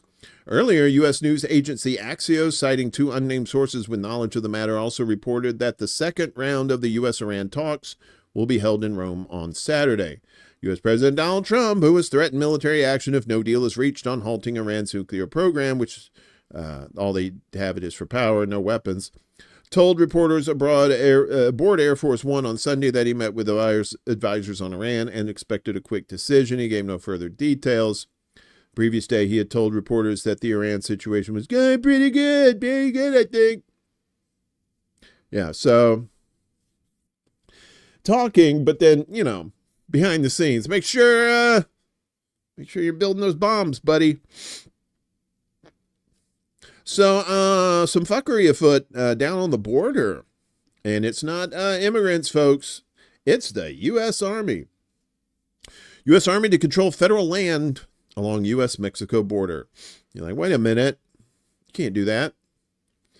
A long sliver of federal land along the U.S.-Mexico border that Trump is turning over to the Department of Defense would be controlled by the Army as part of a base, which could allow troops to detain any trespassers, including migrants, U.S. officials told the AP. The transfer of that border zone to military control and making it part of an Army installation is an attempt by the Trump administration to get around a federal law that prohibits U.S. troops from being used in domestic law enforcement on American soil. But if the troops are providing security for the land that is part of an Army base, they can perform that function. See how that works? Loopholes, baby. However, at least one presidential powers expert says the move is likely to be challenged in the courts, a common theme with all this shit. The official said the issue is still under review in the Pentagon, but even as any legal review goes on, the administration's intent is to have troops detain migrants at the border. The corridor known as the Roosevelt Reservation is a 60-foot wide federal buffer zone that ribbons along the border from New Mexico to California, except where it encounters tribal or privately owned land. It has been run by the Interior Department until Trump directed control be transferred to the Defense Department in a presidential memo released Friday night. For the next 45 days, the Defense Department will test taking control of a section of the Roosevelt Reservation in New Mexico, east of Fort Huachuca, which is an Army installation in Arizona, one of the U.S. officials said. During that period, the Army will put up additional fencing and signs warning people not to trespass. People not authorized to be in that area could be arrested by the Army security forces, the official said, who spoke on condition of anonymity to provide details not yet made public. Any migrants in the country illegally who are detained by military personnel on those lands would be turned over to local civilian law enforcement agencies, the official said. Yeah, if they're not disappeared by the military. Troops are prohibited from conducting civilian law enforcement on U.S. soil under the Posse Comitatus Act. An exception known as the Military Purpose Doctrine allows it in some cases, but would not apply here and would likely be challenged in the courts, said Elizabeth Goteen, an expert on presidential emergency powers at the Brennan Center for Justice. That's because even though troops would be on land designated as an Army installation, they would have to prove that their primary mission there was not to conduct border security and law enforcement, that the whole point of Trump's order transferring the Roosevelt Reservation to the military's control is to secure the border, she said. The military purpose doctrine, which only applies if the law enforcement aspect is incidental, Goteen said. Does this area have a military purpose that has nothing to do with enforcing customs and security at the border? I don't know. Maybe. So, yeah. So, the little sneaky Pete there, trying to, saying, we're not using the military as law enforcement. You're drinking again. Like, well, yeah, but, you're still using them as military. So all these little loopholes and sneaking around the stuff, man, it's all culminating into like some big thing. And, so we have to stay on top of this shit for sure. So talking about those sanctions earlier. So Russia and Cuba, big buddies.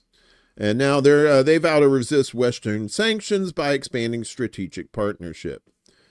I've never been to Cuba. I would love to go to Cuba. I really would. It looks like a beautiful place. It kind of reminds me of New Orleans a little bit. Look at this. This just like, with the, up here, the balconies and stuff. It's really nice. Russia's Deputy Foreign Minister Sergei Ryabkov and Cuba's first Deputy Foreign Minister Gerardo Penalver Portal had held consultations in Moscow on Monday, reaffirming their commitment to a strategic partnership and a shared vision of global affairs, the Russian Foreign Ministry said. During the talks, both sides exchanged detailed views on bilateral, regional, and global issues and stressed the unacceptability of unilateral coercive measures and neo-colonial practices by what they called the collective West, the ministry said in a statement. They voiced support for building a fairer multipolar world and welcomed Cuba's ascension to the BRICS group as a partner country to further this goal. Moscow also reiterated its support for Havana's demand for the immediate and complete lifting of the U.S. economic trade and financial embargo, and for Cuba's removal from the U.S. list of state sponsors of terrorism. Both parties confirmed their intention to continue dialogue across a broad range of areas. Yeah, so you're starting to see this people coming together, forming coalitions, and because they know the fucking West has lost their shit. Hello, Teresa. Salute to you too, as well. Hope you're doing well, sweetie, over there on the Rockfin. You may be asking, what is what's this big deal with Russia? Why are we always fucking with Russia? What does Russia have? Why Russia just seems like this big empty place, right? Just huge and just cold. And well, guess what? Russia has the world's largest energy reserves. That's the spoiler alert. You knew that was something like that. Time to bring democracy to Russia. Russia holds several decades worth of oil reserves, enough natural gas to last a century, and coal sufficient for 500 years at current production levels, according to a newly released government report. Finger man. Yeah, y'all don't forget to remind me about the poll at the end there. You're easily confused. You and me both. Russia holds several decades. Where we did that. Russia's energy strategy through 2050, a document outlining the country's vision for the energy sector and response to global challenges, was approved by Prime Minister Mikhail Mishustin yesterday. With the world's largest reserves, Russia is well positioned to supply traditional energy resources to global markets and preserve its role as a major producer, the report states. The country holds more than 31 billion tons of proven oil reserves, which is enough for over 65 years of production at current rates. It ranks third globally in oil reserves and second in output, accounting for 10% of the world's supply, the report adds. Russia also has significant untapped resources to sustain oil and condensate production at no less than 540 million tons a year and build spare capacity to respond flexibly to shifts in global demand. In natural gas, Russia leads the world with 63.4 trillion cubic meters of reserves and is the second largest producer, contributing 16% of global output. Current reserves would cover 100 years of production. The report noted the country's coal resources are estimated at 272.7 billion tons, sufficient to last more than 500 years. Russia ranks 5th in global coal reserves and 6th in production.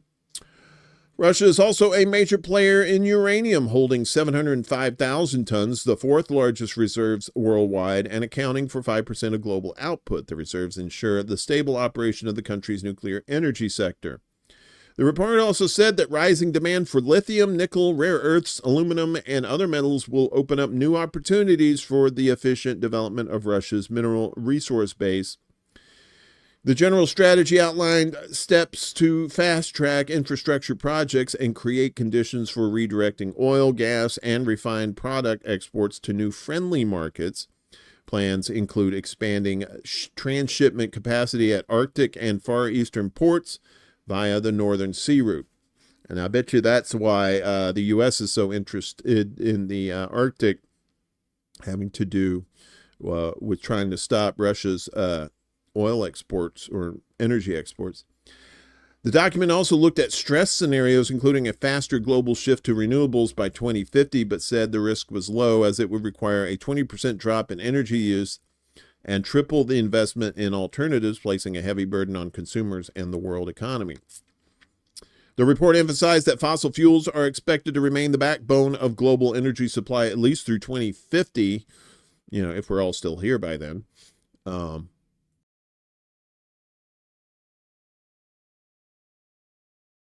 Sorry about that.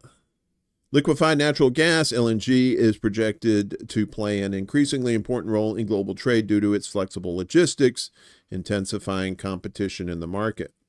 So yeah, Russia's got all that. And so if you're thinking, well, these commies, no, it's not. It has nothing to do with communism. It has everything to do with getting their shit. Come on, Russia, play ball with us. You can become part of the EU. You can become part of NATO. You can do all this stuff, man. Just give us your shit, Mick. I don't know. Woo, hello, wrong one. Let's try this. There we go. So, okay. Yeah, so if you didn't think Trump was a piece of shit before, this will probably put you over the top. As El Salvador's President Bukele says he won't return Kilmar Abrego Garcia to the U.S. He won't return him. El Salvador's President Nayib Bukele says he won't return Kilmar Abrego Garcia to the U.S. after Attorney General Pam Bondi told reporters it's up to El Salvador whether the man mistakenly deported to an El Salvador prison returns to the U.S. Bukele and Bondi made the comments in the Oval Office alongside President Trump as the two world leaders met over the weekend. The Justice Department said in court filings that they're willing to take all available steps to remove any domestic obstacles to facilitate his return. How can I return him to the United States? Bukele asked the press. I smuggle him into the United States? What do I do? Of course I'm not going to do that. The question is preposterous. I'm sure he doesn't talk like that, but fuck him. Bukele referred to Abrego Garcia as a terrorist and said, I don't have the power to return him to the United States. It's your fucking jail, stupid. Bondi, speaking before Bukele, said, it's up to El Salvador if they want to return him. Bondi said that first and foremost, he was illegally in our country. That's not up to us, Bondi said. The Supreme Court ruled, President, that if El Salvador wants to return him, we would facilitate it, meaning provide a plane. But the Supreme Court offered no qualifier on whether El Salvador wants to return Abrego Garcia. The court ruled that a lower court order properly required the government to facilitate his release from El Salvador's custody. The Supreme Court on Thursday said the Trump administration must facilitate the release of the man who lives in Maryland from custody, but ordered additional proceedings before a federal district court. U.S. District Judge Paula Zines has ordered the Justice Department to provide daily updates on their efforts to return Abrego Garcia. In Monday's filing, the Justice Department noted Bukele's Oval Office comments. The filing also said that DHS, Department of Homeland Security, does not have the authority to forcibly extract an alien from the domestic custody of a foreign sovereign nation. Abrego Garcia's lawyers insist he has no affiliation with MS-13 and has never been charged or convicted of any criminal offense in the U.S. or El Salvador. The Trump administration acknowledged that his deportation to the high-security prison in El Salvador, known as CCOT, was an administrative error. It's my understanding, based on official reporting from our embassy in San Salvador, that Abrego Garcia is currently being held in the Terrorism Confinement Center in El Salvador. Michael G. Kozak, a senior State Department official, said in a Friday court filing, he's alive and secure in that facility. He's detained pursuant to the sovereign domestic authority of El Salvador. What a shit show. In a statement after the meeting, Abrego Garcia's wife, Jennifer Vasquez Suarez, said the Trump and Bukele administrations continue to play political games with his life. The Trump administration sent deportation flights with scores of foreign nationals that they described as members of the Tren de Aragua and MS-13 gangs. An analysis by 60 Minutes last week showed that 75% of the Venezuelans sent to CSOT in El Salvador had no criminal records. At least 22% of the men on the list have criminal records here in the U.S. or abroad. The vast majority are for nonviolent offenses like theft, shoplifting, and trespassing. About a dozen are accused of murder, rape, assault, and kidnapping. It was unclear if any criminal record existed for the other 3%. Kill your egregores. It's good to see you. Useless Beatles fact 207. George Harrison was inspired by the Batman theme when he wrote Taxman. Oh, nice. It's a good tune. Among those deported was Abrego Garcia, who lives in Maryland with his wife and children. He is a native of El Salvador, and his wife is a U.S. citizen. Trump also expressed openness to sending U.S. citizens convicted of violent crimes to prisons in El Salvador, saying his administration is studying the laws right now to see if that's possible. Sending U.S. citizens to foreign jails. Good job, Trump. Trump said the U.S. can cooperate with Bukele to rehabilitate criminals for less money. Oh my God, this is fucking idiocracy 2.0. It's got to be.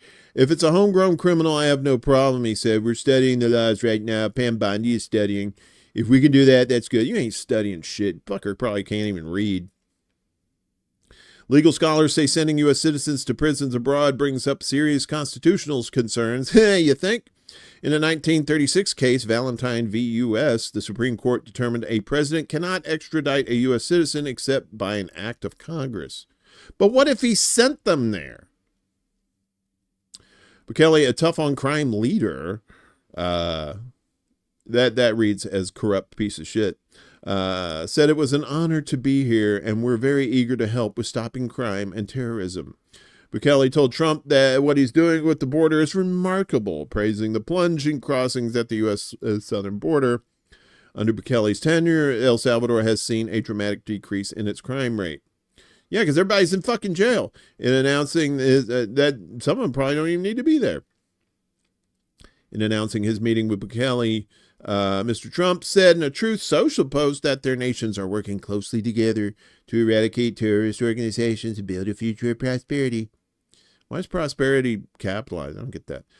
Bukele has graciously accepted into his nation's custody some of the most violent alien enemies of the world. In particular, the United States, Trump wrote. These barbarians are now in the sole custody of El Salvador. A proud and sovereign nation, their future's up to President B. President B and his government, B. Arthur. They will never threaten or menace our citizens again. But you will. And our government, doesn't matter who's run by it, will do the same. Finally, I guess just some regular ass news for you. In Ecuador, Noboa wins the presidential runoff down there as rival demands recount. Dun, dun, dun. This lady in the background. Yay, I'm so happy. Ecuador's right-wing president Daniel Noboa has been reelected in a second-round election runoff. The National Electoral Council declared late on Sunday that the incumbent, who has promised to boost the flagging economy and continue a crackdown on cartel violence, has won by a wide margin. With more than 90% of ballots counted, the 37-year-old Noboa was reported to have taken 55.8% of the vote. That gave him a 12-point lead over left-wing opponent Luisa Gonzalez. However, his rival, whose support polls had suggested was running close to the incumbents, has demanded a recount, claiming the vote was fraudulent. Noboa, who was elected in snap elections in 2023, now has a full 4-year mandate in which to continue his divisive mano dura, tough crackdown on violence tied to the trafficking of cocaine produced in neighboring Colombia and Peru. The smuggling and associated criminality has blighted Ecuador since 2021. Ecuadorians have spoken. From tomorrow morning, we will go to work, Noboa told supporters during a brief speech in his hometown of Olón. He criticized his government's fraud allegations. Gonzalez, who may have been penalized at the polls for her close ties to populist firebrand ex-president Rafael Correa, told chanting supporters that the result was the worst and most grotesque electoral fraud in the history of Ecuador. The results came as a surprise to many after the first round in February, in which Noboa finished just 16,746 votes ahead of Gonzalez. The latter candidate had the backing of Leonidas Iza, a powerful indigenous leader who secured more than 500,000 votes in the first round. But voters were heavily concerned about the spike in drug-related violence. Fear, fear, fear, fear. The once peaceful nation averaged a killing every hour at the start of the year as cartels vied for control over cocaine routes that passed through Ecuador's ports. Rampant bloodshed has spooked investors and tourists alike, fueling economic malaise and swelling the ranks of Ecuador's poor to 28% of the population. Noboa, heir to a family fortune, that's good. Trust fund, baby. Built on the banana trade, had staked his political fortunes on tough security policies since he came to power 16 months ago, deploying the military to the streets, capturing drug lords, and inviting the U.S. to send in special forces. Oh, to be in Ecuador, right? It's Italy.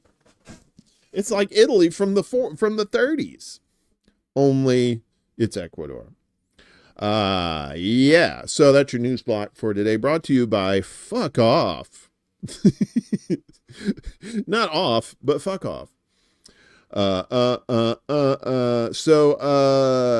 We had told you earlier about what's her face from Tufts University. We have another ice baby this time back at Columbia.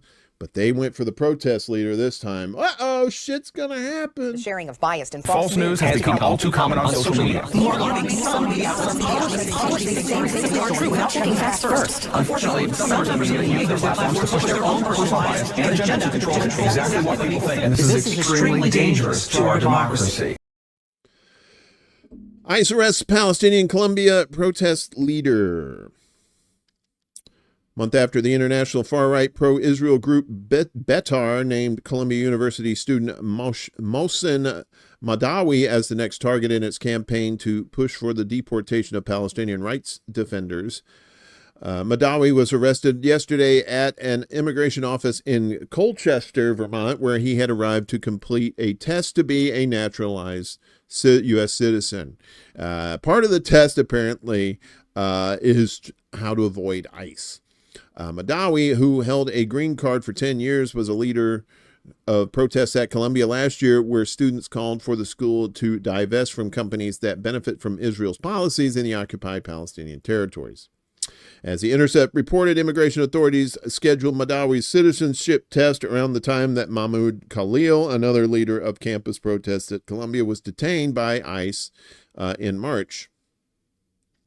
The appointment, said media critic Sana Saeed, was a trap to abduct him. Vermont's 3 members of Congress, Democrats Senator Peter Welch and Representative Becca Ballant, and Independent Senator Bernie Sanders, called the arrest of the White River Junction resident immoral, inhumane, and illegal. But Bernie's on tour. He's on tour. You could, special guest Crocus. He was arrested and removed in handcuffs by plainclothes armed individuals with their faces covered, said the lawmakers. That's ICE. These individuals refused to provide any information as to where he was being taken or what would happen to him. Kind of like those black sites in Chicago here. Madawi, a legal resident of the United States, must be afforded due process under the law and immediately released from detention. Khalil Madawi and several other Columbia students have been targeted for deportation under Trump's executive orders that purport to be aimed at ridding U.S. college campuses of what the administration deems anti-Semitism and Secretary of State Aquaman catch and revoke program. In an interview with 60 Minutes on CBS in December 2023, Madawi spoke about how campus protests the previous month in support of Palestinian rights had been infiltrated by someone who was not affiliated with Columbia and who shouted anti-Semitic chants. I was shocked, and I walked directly to the person and told him, "You don't represent us because this is not something that we agree with," he said. Agents provocateur. There's always fuckers in the mix. To be anti-Semitic is unjust, and the fight for the freedom of Palestine and the fight against anti-Semitism go hand in hand because injustice anywhere is a threat to justice everywhere. This is the young man right here. After Bitar began posting on social media about Madawi, he went into hiding and corresponded with Columbia asking officials to move him to a safe location. Madawi's lawyer told The Intercept that the school said it could not move him to housing where he would be protected from ICE. Madawi suspected that an email last month from U.S. Citizenship and Immigration Services, USCIS, stating that his citizenship test was being moved up by several months was a sign that immigration authorities were planning to trap him in order to detain him and try to deport him to the West Bank, where he's from. He called the 3 members of Congress from Vermont and spoke to Welch personally, asking them to intervene if he was targeted by ICE. The 3 lawmakers and their offices said at the time that they would remain on standby pending news of Madawi's status after the immigration interview, according to The Intercept. We strongly condemn the Trump administration for abducting Mohsen Madawi, a lawful permanent resident, because he exercised his constitutional right to criticize the Israeli government's war crimes, said Edward Ahmed Mitchell, National Deputy Director of the Council on American Islamic Relations, that's CARE. By abducting and imprisoning college students for engaging in free speech, the Trump administration is acting like an arm of the Israeli government. Well, there is an arm of the Israeli government. It's just up Trump's ass, using him as a puppet, which regularly censors free speech and imprisons his critics. We demand the release of Mohsen and every other student who has been wrongly abducted.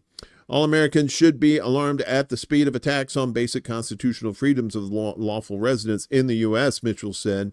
Lawyers for Madawi filed a habeas corpus petition on Monday saying the government had violated his statutory and due process rights by punishing him for speech. Mohsen Madawi was unlawfully detained today for no reason other than his Palestinian identity. Madawi's attorney, Luna Druby, told The Intercept he came to this country hoping to be free to speak out about the atrocities he has witnessed, only to be punished for such speech. Yeah, so you come to the United States, shut your trap, because they'll just kick you out. That's basically the moral of the story. And going back to Ozturk, as the U.S. had no evidence linking detained tough student to anti-Semitism or terrorism. Shocker, I know. U.S. government had no evidence that Tufts University student Rumeysa Ozturk had engaged in anti-Semitic activities or made public comments in support of U.S. designated terror organizations before she was detained by ICE agents, according to the Washington Post on Sunday. The report said that days before Ozturk's arrest, the State Department determined that Secretary of State Aquaman didn't have the authority to revoke her student visa under an authority the administration is attempting to use to deport critics of Israel. Ozturk, a PhD student, was targeted for co-authoring an op-ed last year. They called for Tufts University to divest from Israel and acknowledge the Palestinian genocide. The Post report said that the Department of Homeland Security had recommended to the State Department that Ozturk's visa be revoked under an obscure provision of the Immigration and Nationality Act of 1952 that allows deportation of someone if the Secretary of State has reasonable grounds to believe, not proof, but reasonable grounds to believe their presence would have potentially serious adverse foreign policy consequences for the United States. What kind of... That was their, the 52, it makes sense, because that was during the Red Scare, McCarthyism. So that was in reference to the commies, and now they're using it for, anti-genocide people. The DHS said that Ozturk had engaged in anti-Israel activism. So what? Who cares? And referred to the op-ed she co-authored. Ozturk was first targeted by pro-Israel groups, including the Canary Mission, which doxes students and professors who are critical of Israel. Canary Mission's page on Ozturk lists only the op-ed as an example of her anti-Israel activism. Of course. Yeah, any proof. The State Department found there was not sufficient evidence to deport Ozturk under the provision DHS recommended. Instead, the State Department said she could be deported using another authority under the Immigration and Nationality Act that allows for the revocation of a visa at the Secretary of State's discretion, according to the Post. Ozturk was detained in Massachusetts on March 25th and is now being held at the ICE facility in Louisiana. And there's talking about she's being held in inhumane and unsafe conditions. And then the mass federal agents, of them grabbing her, provoked widespread condemnation of the Trump administration's crackdown on speech critical of Israel. Ozturk said in the declaration that she was terrified during the arrest and thought the agents were private individuals who might kill her. Well, they weren't private individuals, but definitely should be worried if she was going to get killed or not, for sure. Meanwhile, the University of Michigan staffer fired for protesting a year earlier while still a student. Good old Michigan, the Wolverines. When 21-year-old Zainab Hakim landed a full-time staff position at the University of Michigan in October last year, she was delighted. After all, she had spent her undergraduate years there and just 5 months earlier earned a Bachelor of Arts in History of Art, Women's and Gender Studies, and a minor in Islamic Studies. It felt like a second home. I really liked my office. I enjoyed it, she told Millie Stein. But last week, 6 months after starting the job, Hakim was suspended and a few days later fired altogether for what the University of Michigan described as a violation of university policy related to her involvement in pro-Palestine protests 1 year ago when she was still a student. Did they not know she was a student when they hired her? I mean, that she was... I guess back then it was all right. I didn't anticipate it whatsoever. I was very surprised, she said. The event in question took place May 3rd last year at the height of the nationwide student protests and encampments in support of Gaza and calling for divestment from Israeli-linked companies. The University of Michigan was no different. In her capacity as a student, Hakim had linked hands with other protesters outside the University of Michigan Museum of Art and chanted slogans for Palestine, she told Millie Stein. A member of the Board of Regents, which oversees the educational activities of the institution, happened to walk by the encampment that day, heading to the museum, Hakim said. Ooh, excuse me.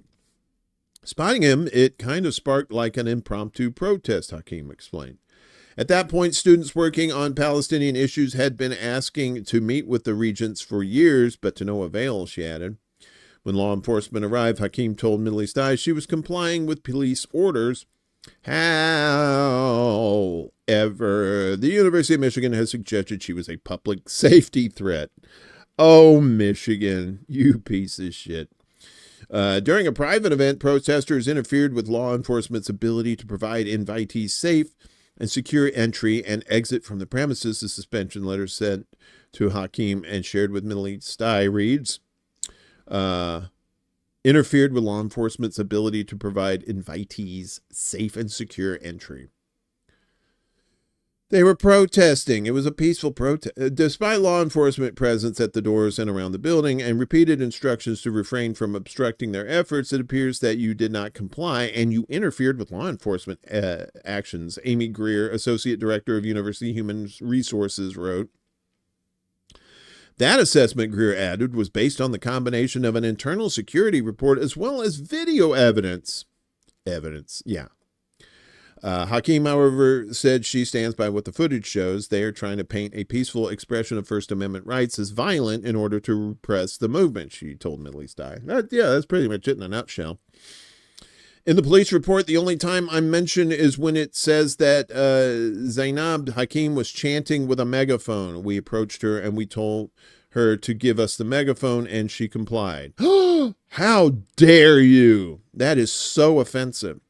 Complying with police. I guess the police are trying to make this claim that the noise that we make with the megaphones is like harmful to their ears, and that is a form of violence. University shared the video with Hakeem, but Middle East Eye was not able to see the footage and verify either account of the incident.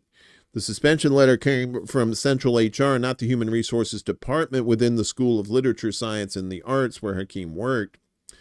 Hakeem's colleagues, she said, were both blindsided and angry because from a procedural standpoint, Central HR totally went above their heads. Hakeem was given the chance to have one meeting with Greer, during which she was only allowed to be accompanied by a union representative and not her lawyer. That union representative was not allowed to speak, Hakeem recalled, and the meeting ended after 15 minutes. At that point, it's very, very clear that nothing I could have said would have made any difference, she said. 3 days later, she was fired. It's just sort of like them playing judge, jury, and executioner. Yeah, pretty much. Hakeem was hired as an academic program specialist at the Center for South Asian Studies, where she managed the logistics and budgets for conferences, visiting scholars, and outreach programs, among other events. It was no secret that a few months earlier she had participated in pro-Palestine protests.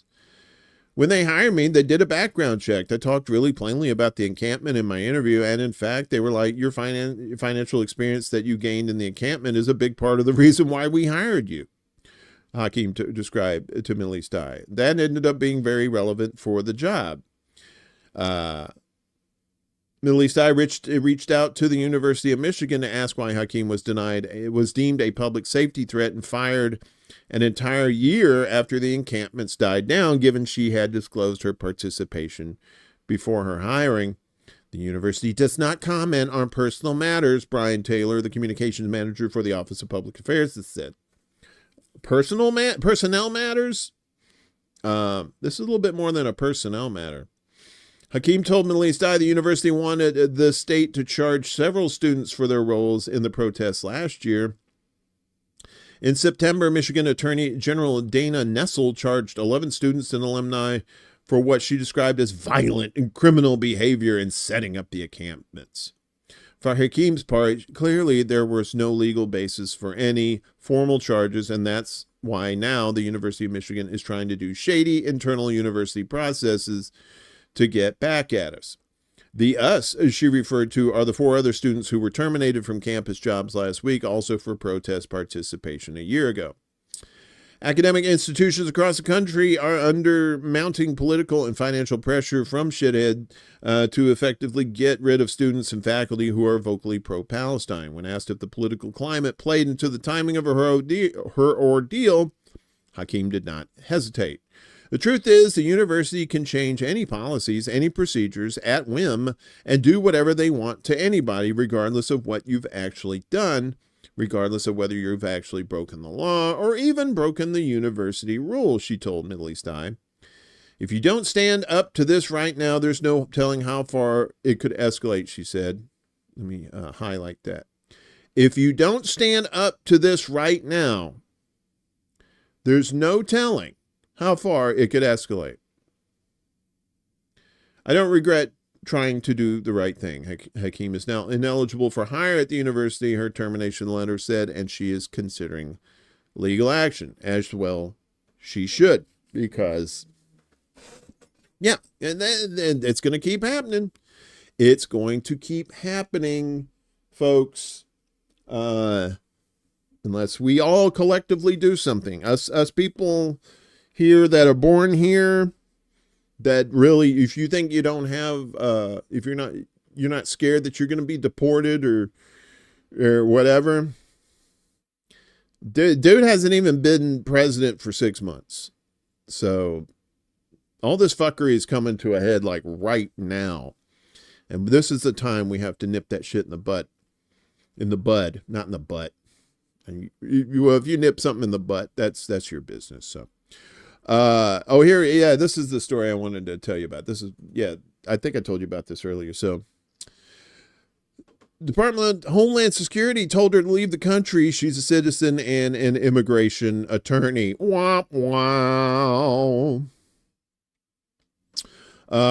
When Massachusetts resident Nicole Mischeroni received an email on Friday from the federal government telling her to leave the country, she was baffled. At first, I thought it was for a client, but I looked really closely, and the only name on the email was mine, said Mischeroni. So it said my parole status had been terminated, and I should leave the country within 7 days. But the 40-year-old is a U.S. citizen, born in Newton and raised in Sharon. Hopefully sent to me in error, she said, but it's a little concerning. These are going out to U.S. citizens. Mischeroni is also an immigration attorney working with many clients facing possible deportation issues, so her name and email are on a lot of paperwork. The language in the email is very threatening, she said, and it looks kind of like a sketchy spam email. It doesn't look like an official government notice, but it is. In a statement, a senior Department of Homeland Security official told NBC 10 Boston that Customs and Border Protection is issuing notices terminating parole for individuals who do not have lawful status to remain, and CBP used the known email addresses of the alien to send notifications. If a non-personal email such as an American citizen contact was provided by the alien, notices may have been sent to unintended recipients. CPB is monitoring communications and will address any issues on a case-by-case basis. I think it's really scary that this is going on, said Mischeroni. I think it says they're not being careful. You think? No, they're just, it's a blanket, just like, let's get these people out kind of thing. She posted about the email on social media and has received thousands of responses from around the world. I think it's a scare tactic, she said. I think they want people afraid of immigration. Mischeroni said she won't be reaching out to Homeland Security and figures this is an administrative error. She hopes nothing more comes of it. That's probably the last they heard from her as they deported her to some place that she's not even from. Yeah. So, what we got? We got two more in here. So Germany, Germany, always on the wrong side of everything. Germany wants to deport 4 pro-Palestine activists because sure, Germany is being accused of silencing pro-Palestinian voices, having ordered the deportations of 3 European nationals and a U.S. citizen over their alleged actions at demonstrations. None have been convicted of any crime. Remember that, folks. No crimes. Critics said the decision is another chapter of German unease with the pro-Palestine movement. Since the war in Gaza began in October 2023, tensions have flared as officials have moved to ban protests and cancel events, while cultural institutes have distanced themselves from artists who raise awareness about the Palestinian cause. The 4 activists received initial letters in the post, that would be in the mail here for America, in January, informing them that they had lost the right of freedom of movement. 2 months later, their lawyers received deportation letters from Berlin's State Migration Authority on behalf of their clients, in which they were told to leave by April 21st or be forcibly removed. Hogan. The activists are Cooper Longbottom, 27-year-old U.S. citizen and university student, and cultural workers Kasia Lasizik, a 35-year-old Polish national, Shane O'Brien, 29, and Roberta Murray, 31. O'Brien and Murray are Irish citizens. I wonder if that's Chief O'Brien. All 4 allegedly participated in a sit-in at the Free University of Berlin. On Friday, in an emergency injunction, Berlin's State Administrative Court ruled that O'Brien may remain until a full hearing is held. The temporary measure is one of interim relief when a court or legal authority acts to protect someone's rights or interests while a case is still being decided. The court said the migration authority failed to fulfill sufficiently its official duty of investigation when deciding to withdraw his European Union freedom or movement rights, according to the Irish Times. In a police report seen by Al Jazeera, incidents are listed from October last year onwards. German authorities said the activists have spread anti-Semitic hatred and incitement, as well as anti-Israeli hatred, otherwise known as regular-ass protesting. The four are accused of criminal acts such as resisting arrest, property damage, and disturbing the peace. The document also refers to insulting remarks. Oh, those insulting remarks, alleging that some of the activists called a police officer a fascist. In Germany, insulting someone is classified as a defamation of honor offense and can be subject to legal punishment. Really? Wow, how fucking weak is Germany? Jesus Christ. 2 were initially accused of this. 1, O'Brien, has since been acquitted. Yeah, exactly. In a statement provided to Al Jazeera, the Berlin Senate Department for the Interior and Sport referred to an incident in question. Here we go. A group of masked individuals willing to use violence forced their way into a university building. This led to significant property damage inside the building, including graffiti related to the Israel-Palestine conflict, as well as other criminal offenses. As far as we are aware, the legal proceedings are still ongoing. No further details can be provided due to data protection regulations. They have also been accused of supporting Hamas, but police have provided no evidence of this.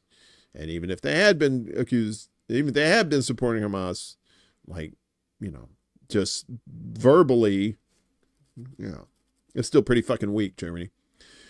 The Intercept first broke the story, triggering a round of condemnation towards Germany from critics. The activist legal team argued the charges are being used as a pretext to suppress political speech and assembly rights, particularly concerning Palestine. Exactly. The decisions to deport our clients have no valid legal basis, said lawyer Benjamin Duisberg, a member of the 5-person legal team representing the activists. This purely political justification is in no way compatible with the fundamental rights to freedom of expression and freedom of assembly.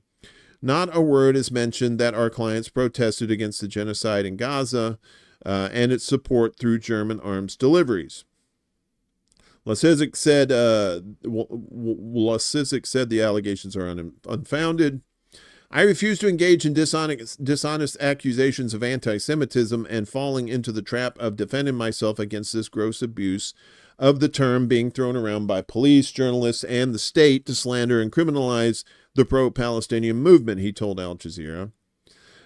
By now, we all know that accusations of anti-Semitism have been turned by the German state into an authoritarian dog whistle and a racist tool, which predominantly targets the Palestinian and Arab communities in Germany. Bingo, bango, bongo.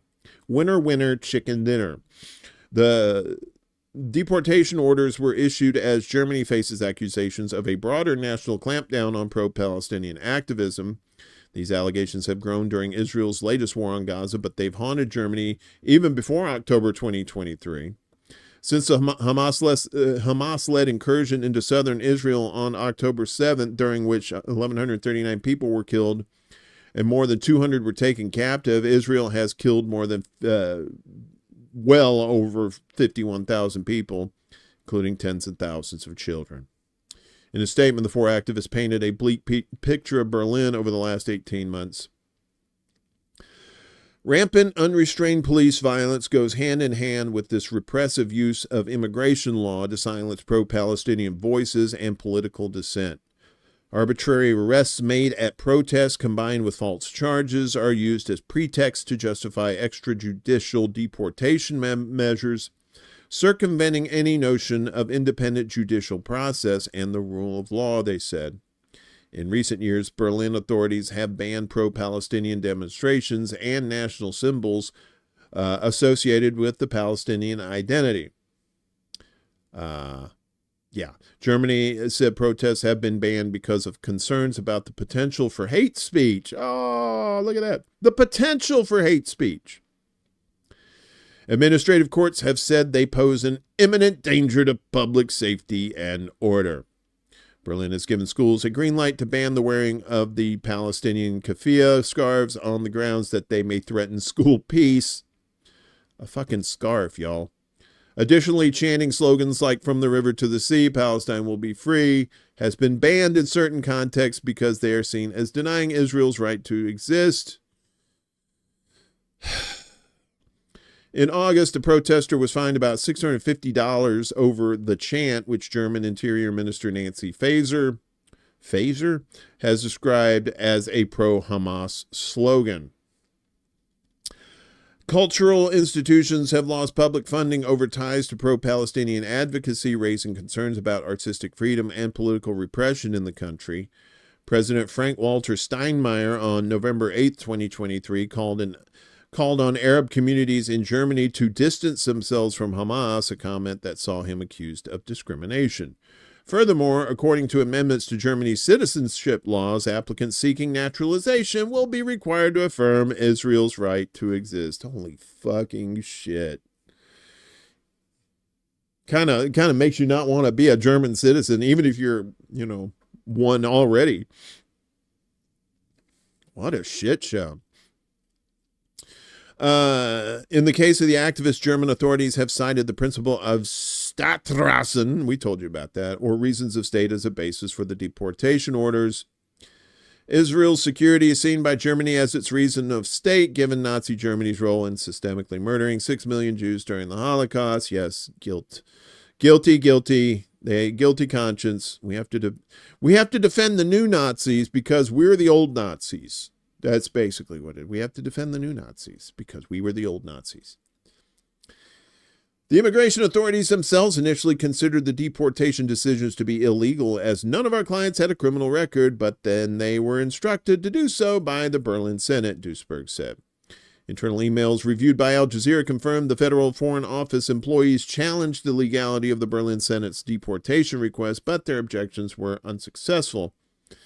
In the reasons for the decisions, direct reference is then made in the police report to the so-called Staatsrassen. According to this report, our clients have acted in conflict with the reason of state. While not codified into law, Staatsrassen has shaped public discourse as a guiding state doctrine. Observers argued it fosters censorship, pitting democratic values like free speech and freedom of assembly against Germany's unwavering solidarity with Israel. In March last year, the Financial Times Berlin bureau chief Guy Chazen wrote, "Any criticism of Israel is now seen by some people in power as anti-Semitic. It's an approach that is tying Germans up in knots, inflaming social tensions, and undermining the country's credibility of the global South." Adding to the controversy surrounding Berlin's foreign policy as Israel's genocide against Palestinians in Gaza continues unabated, Friedrich Merz, the likely next German chancellor, recently invited Israel Prime Minister and head Nazi Nazi Yahoo to Germany despite an international criminal court arrest warrant for the Israeli leader of their alleged war crimes. So Bibi's coming. He's coming to Germany. And finally, in our propaganda watch, the Irish. Gotta love the Irish, right?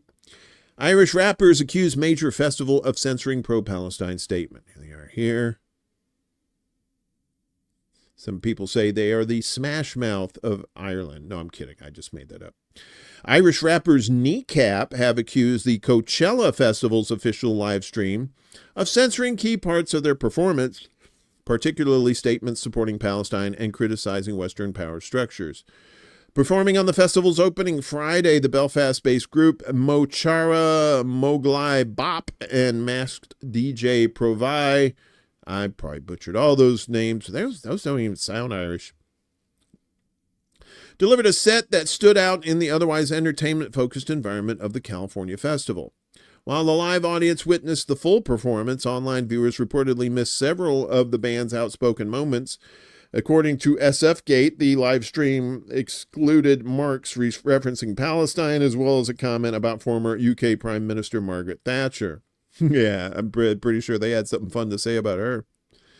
In a video shared on the tweeters, the group is seen declaring, if anybody was wondering, Margaret Thatcher's still dead, prompting chants of Maggie's in a box, none of which appeared in the Coachella broadcast.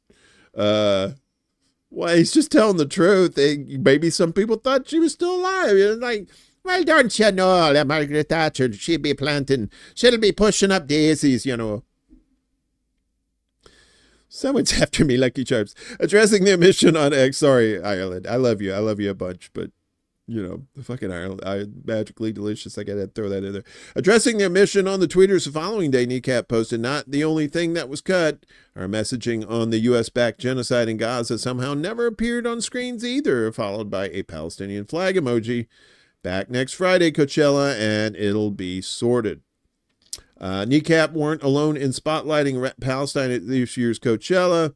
On Saturday, headlining punk legends Green Day also used their set to show solidarity with Palestine, tweaking the lyrics of their 2004 hit Jesus of Suburbia to include a reference to Palestinian children. Frontman Billy Joe Armstrong said, running away from pain like the kids from Palestine, tales from another broken home, in a place of the original lyric. The band also took aim at supporters of Donald Trump during American Idiot, altering a line to declare, I'm not a part of the MAGA agenda. I love that song, man. That's just a fucking banger, man.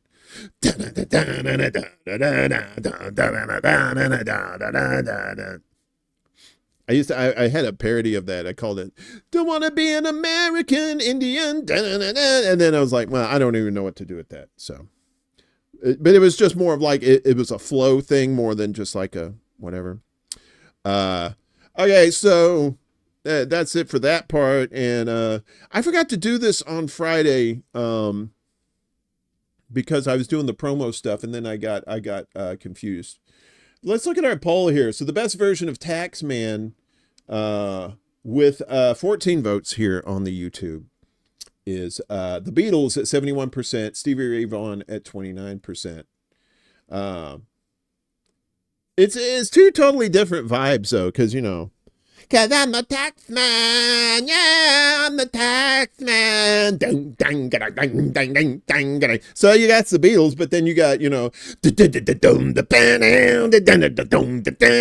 that's the Stevie Ray Vaughan version. So I'm not a super Beatles fan, but you know, I don't mind their version of Taxman. I think I like Stevie Ray Vaughan's more, just because I'm more of a Stevie Ray Vaughan fan. You know. But both groups have a dead guy, so you like that thing. Also, well, before we get to our kicker today, just want to remind you about Kevin over at Black Bear News. Make sure you're spreading the word about his GoFundMe. If you haven't donated, if you could, that would be great. Or if you could just share out the link, that would help out. He lost his home in the LA fires.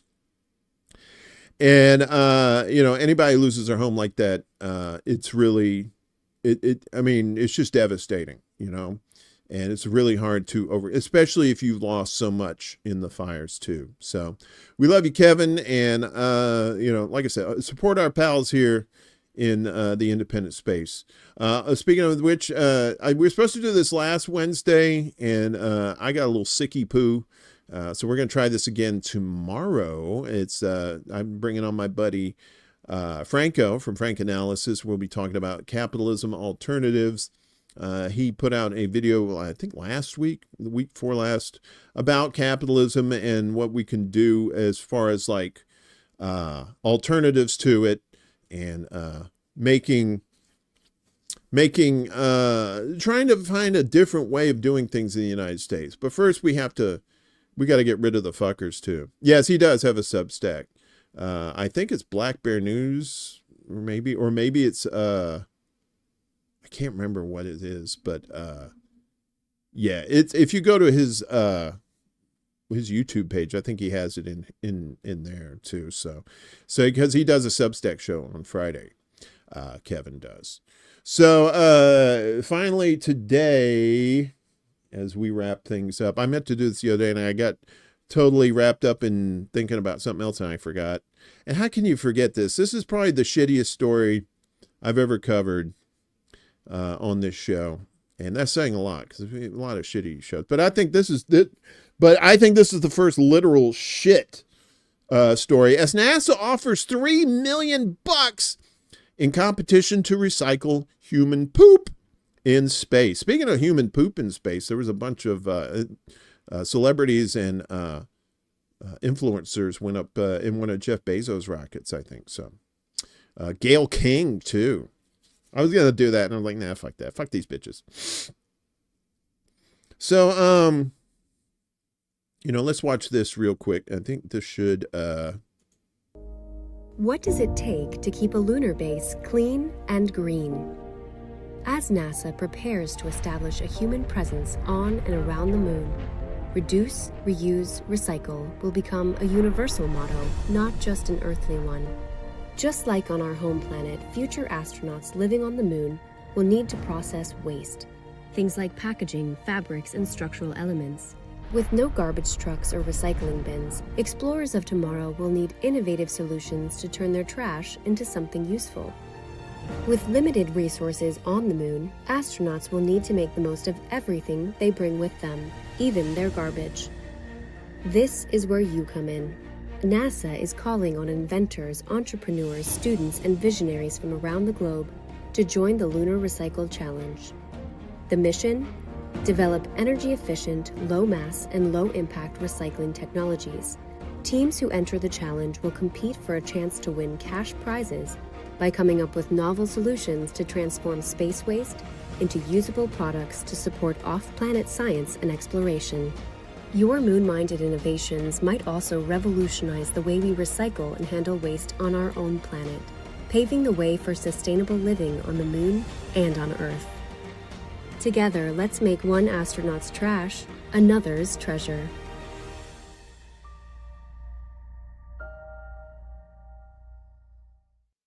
Yay! So, NASA is offering 3 million smackers to anybody who proposes technology to solve an unusual problem: recycling feces and other human waste in space. It's a poopy job, but somebody's got to do it. Maybe the aliens that are on the other side of the moon, maybe they can help out, because they're pretty trashy too.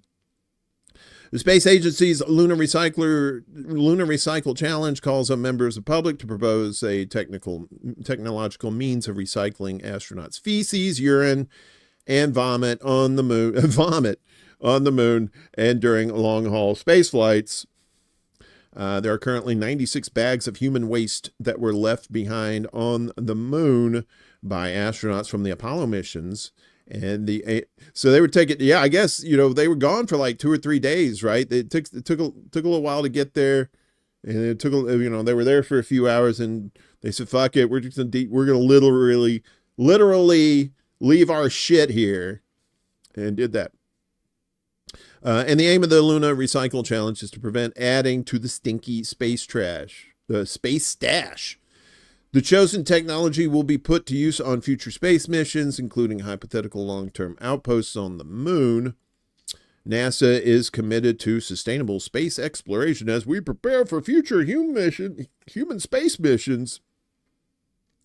There will be a need to consider how various waste streams, including solid waste, can be minimized, as well as how waste can be stored, processed, and recycled in a space environment so that little or no waste will need to be returned to Earth, NASA said on its website.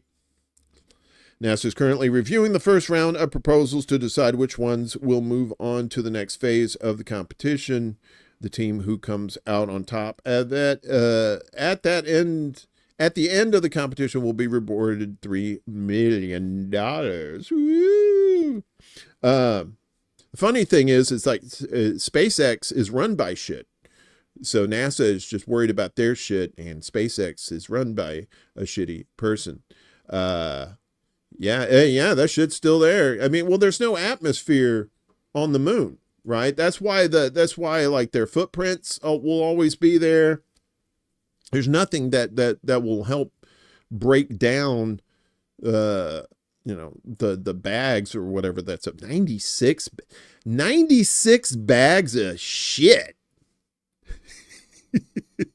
4 more, and you've got our Senate.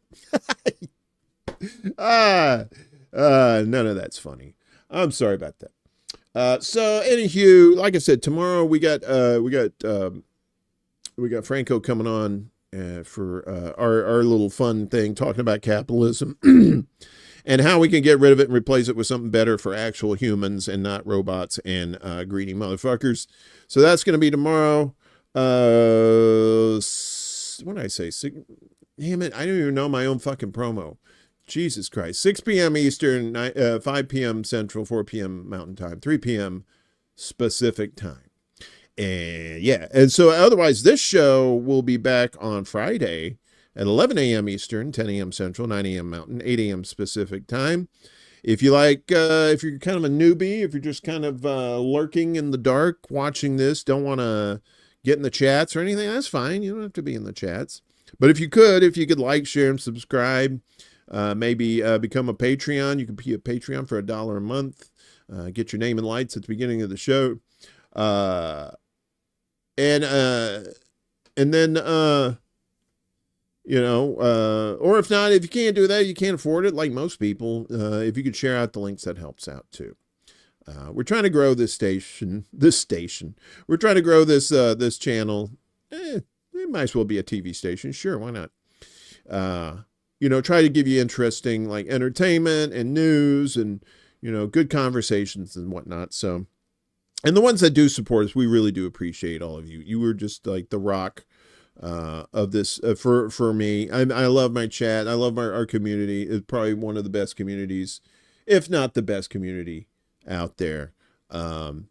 Because, we're all very, to the point, no bullshit, no human waste, no 96 bags of human waste. Wait a minute. I want to see what this says. Let's see. Okay. That's just another thing. All right. Never mind. 96 bags, but they got to be like little tiny bags, right? Anything like little bitty bags? Because I was watching this thing about like what people could do with human waste, like if they're going to Mars, and they were talking about, well, they could take the human waste, bag it up, and put it against the walls of the spacecraft to help shield against radiation, which is kind of a cool thing. Oh, Kate, thank you so much. You're the bestest. Yes, best chat ever. BCE. You guys are awesome sauce with a side of cool beans. So we'll see you tomorrow for ExtraBulla Live with, but our special edition of Special Bullet, our capitalism alternative edition, and then this show will be back Friday. And don't forget Secret Show Saturday too. We had a really fun secret show this past weekend. I'm trying to add more videos instead of just me just talking. Although talking with the chat is probably the best part of the show for me. Anyway, just being able to talk to you guys and you guys putting your 2 cents out there and just, talking about all kinds of stuff in the middle of the night. It's a really cool thing. So I love each and every one of you. To be safe, watch out for the fuckers. And, fuckery is always afoot. Take care of yourselves and each other. Because nobody else is going to fucking do that shit. So, peace out. Tell your mom I said hi. Oh, that's all right. I'll see you tonight anyway. What? This is City Alpha 5. Woo!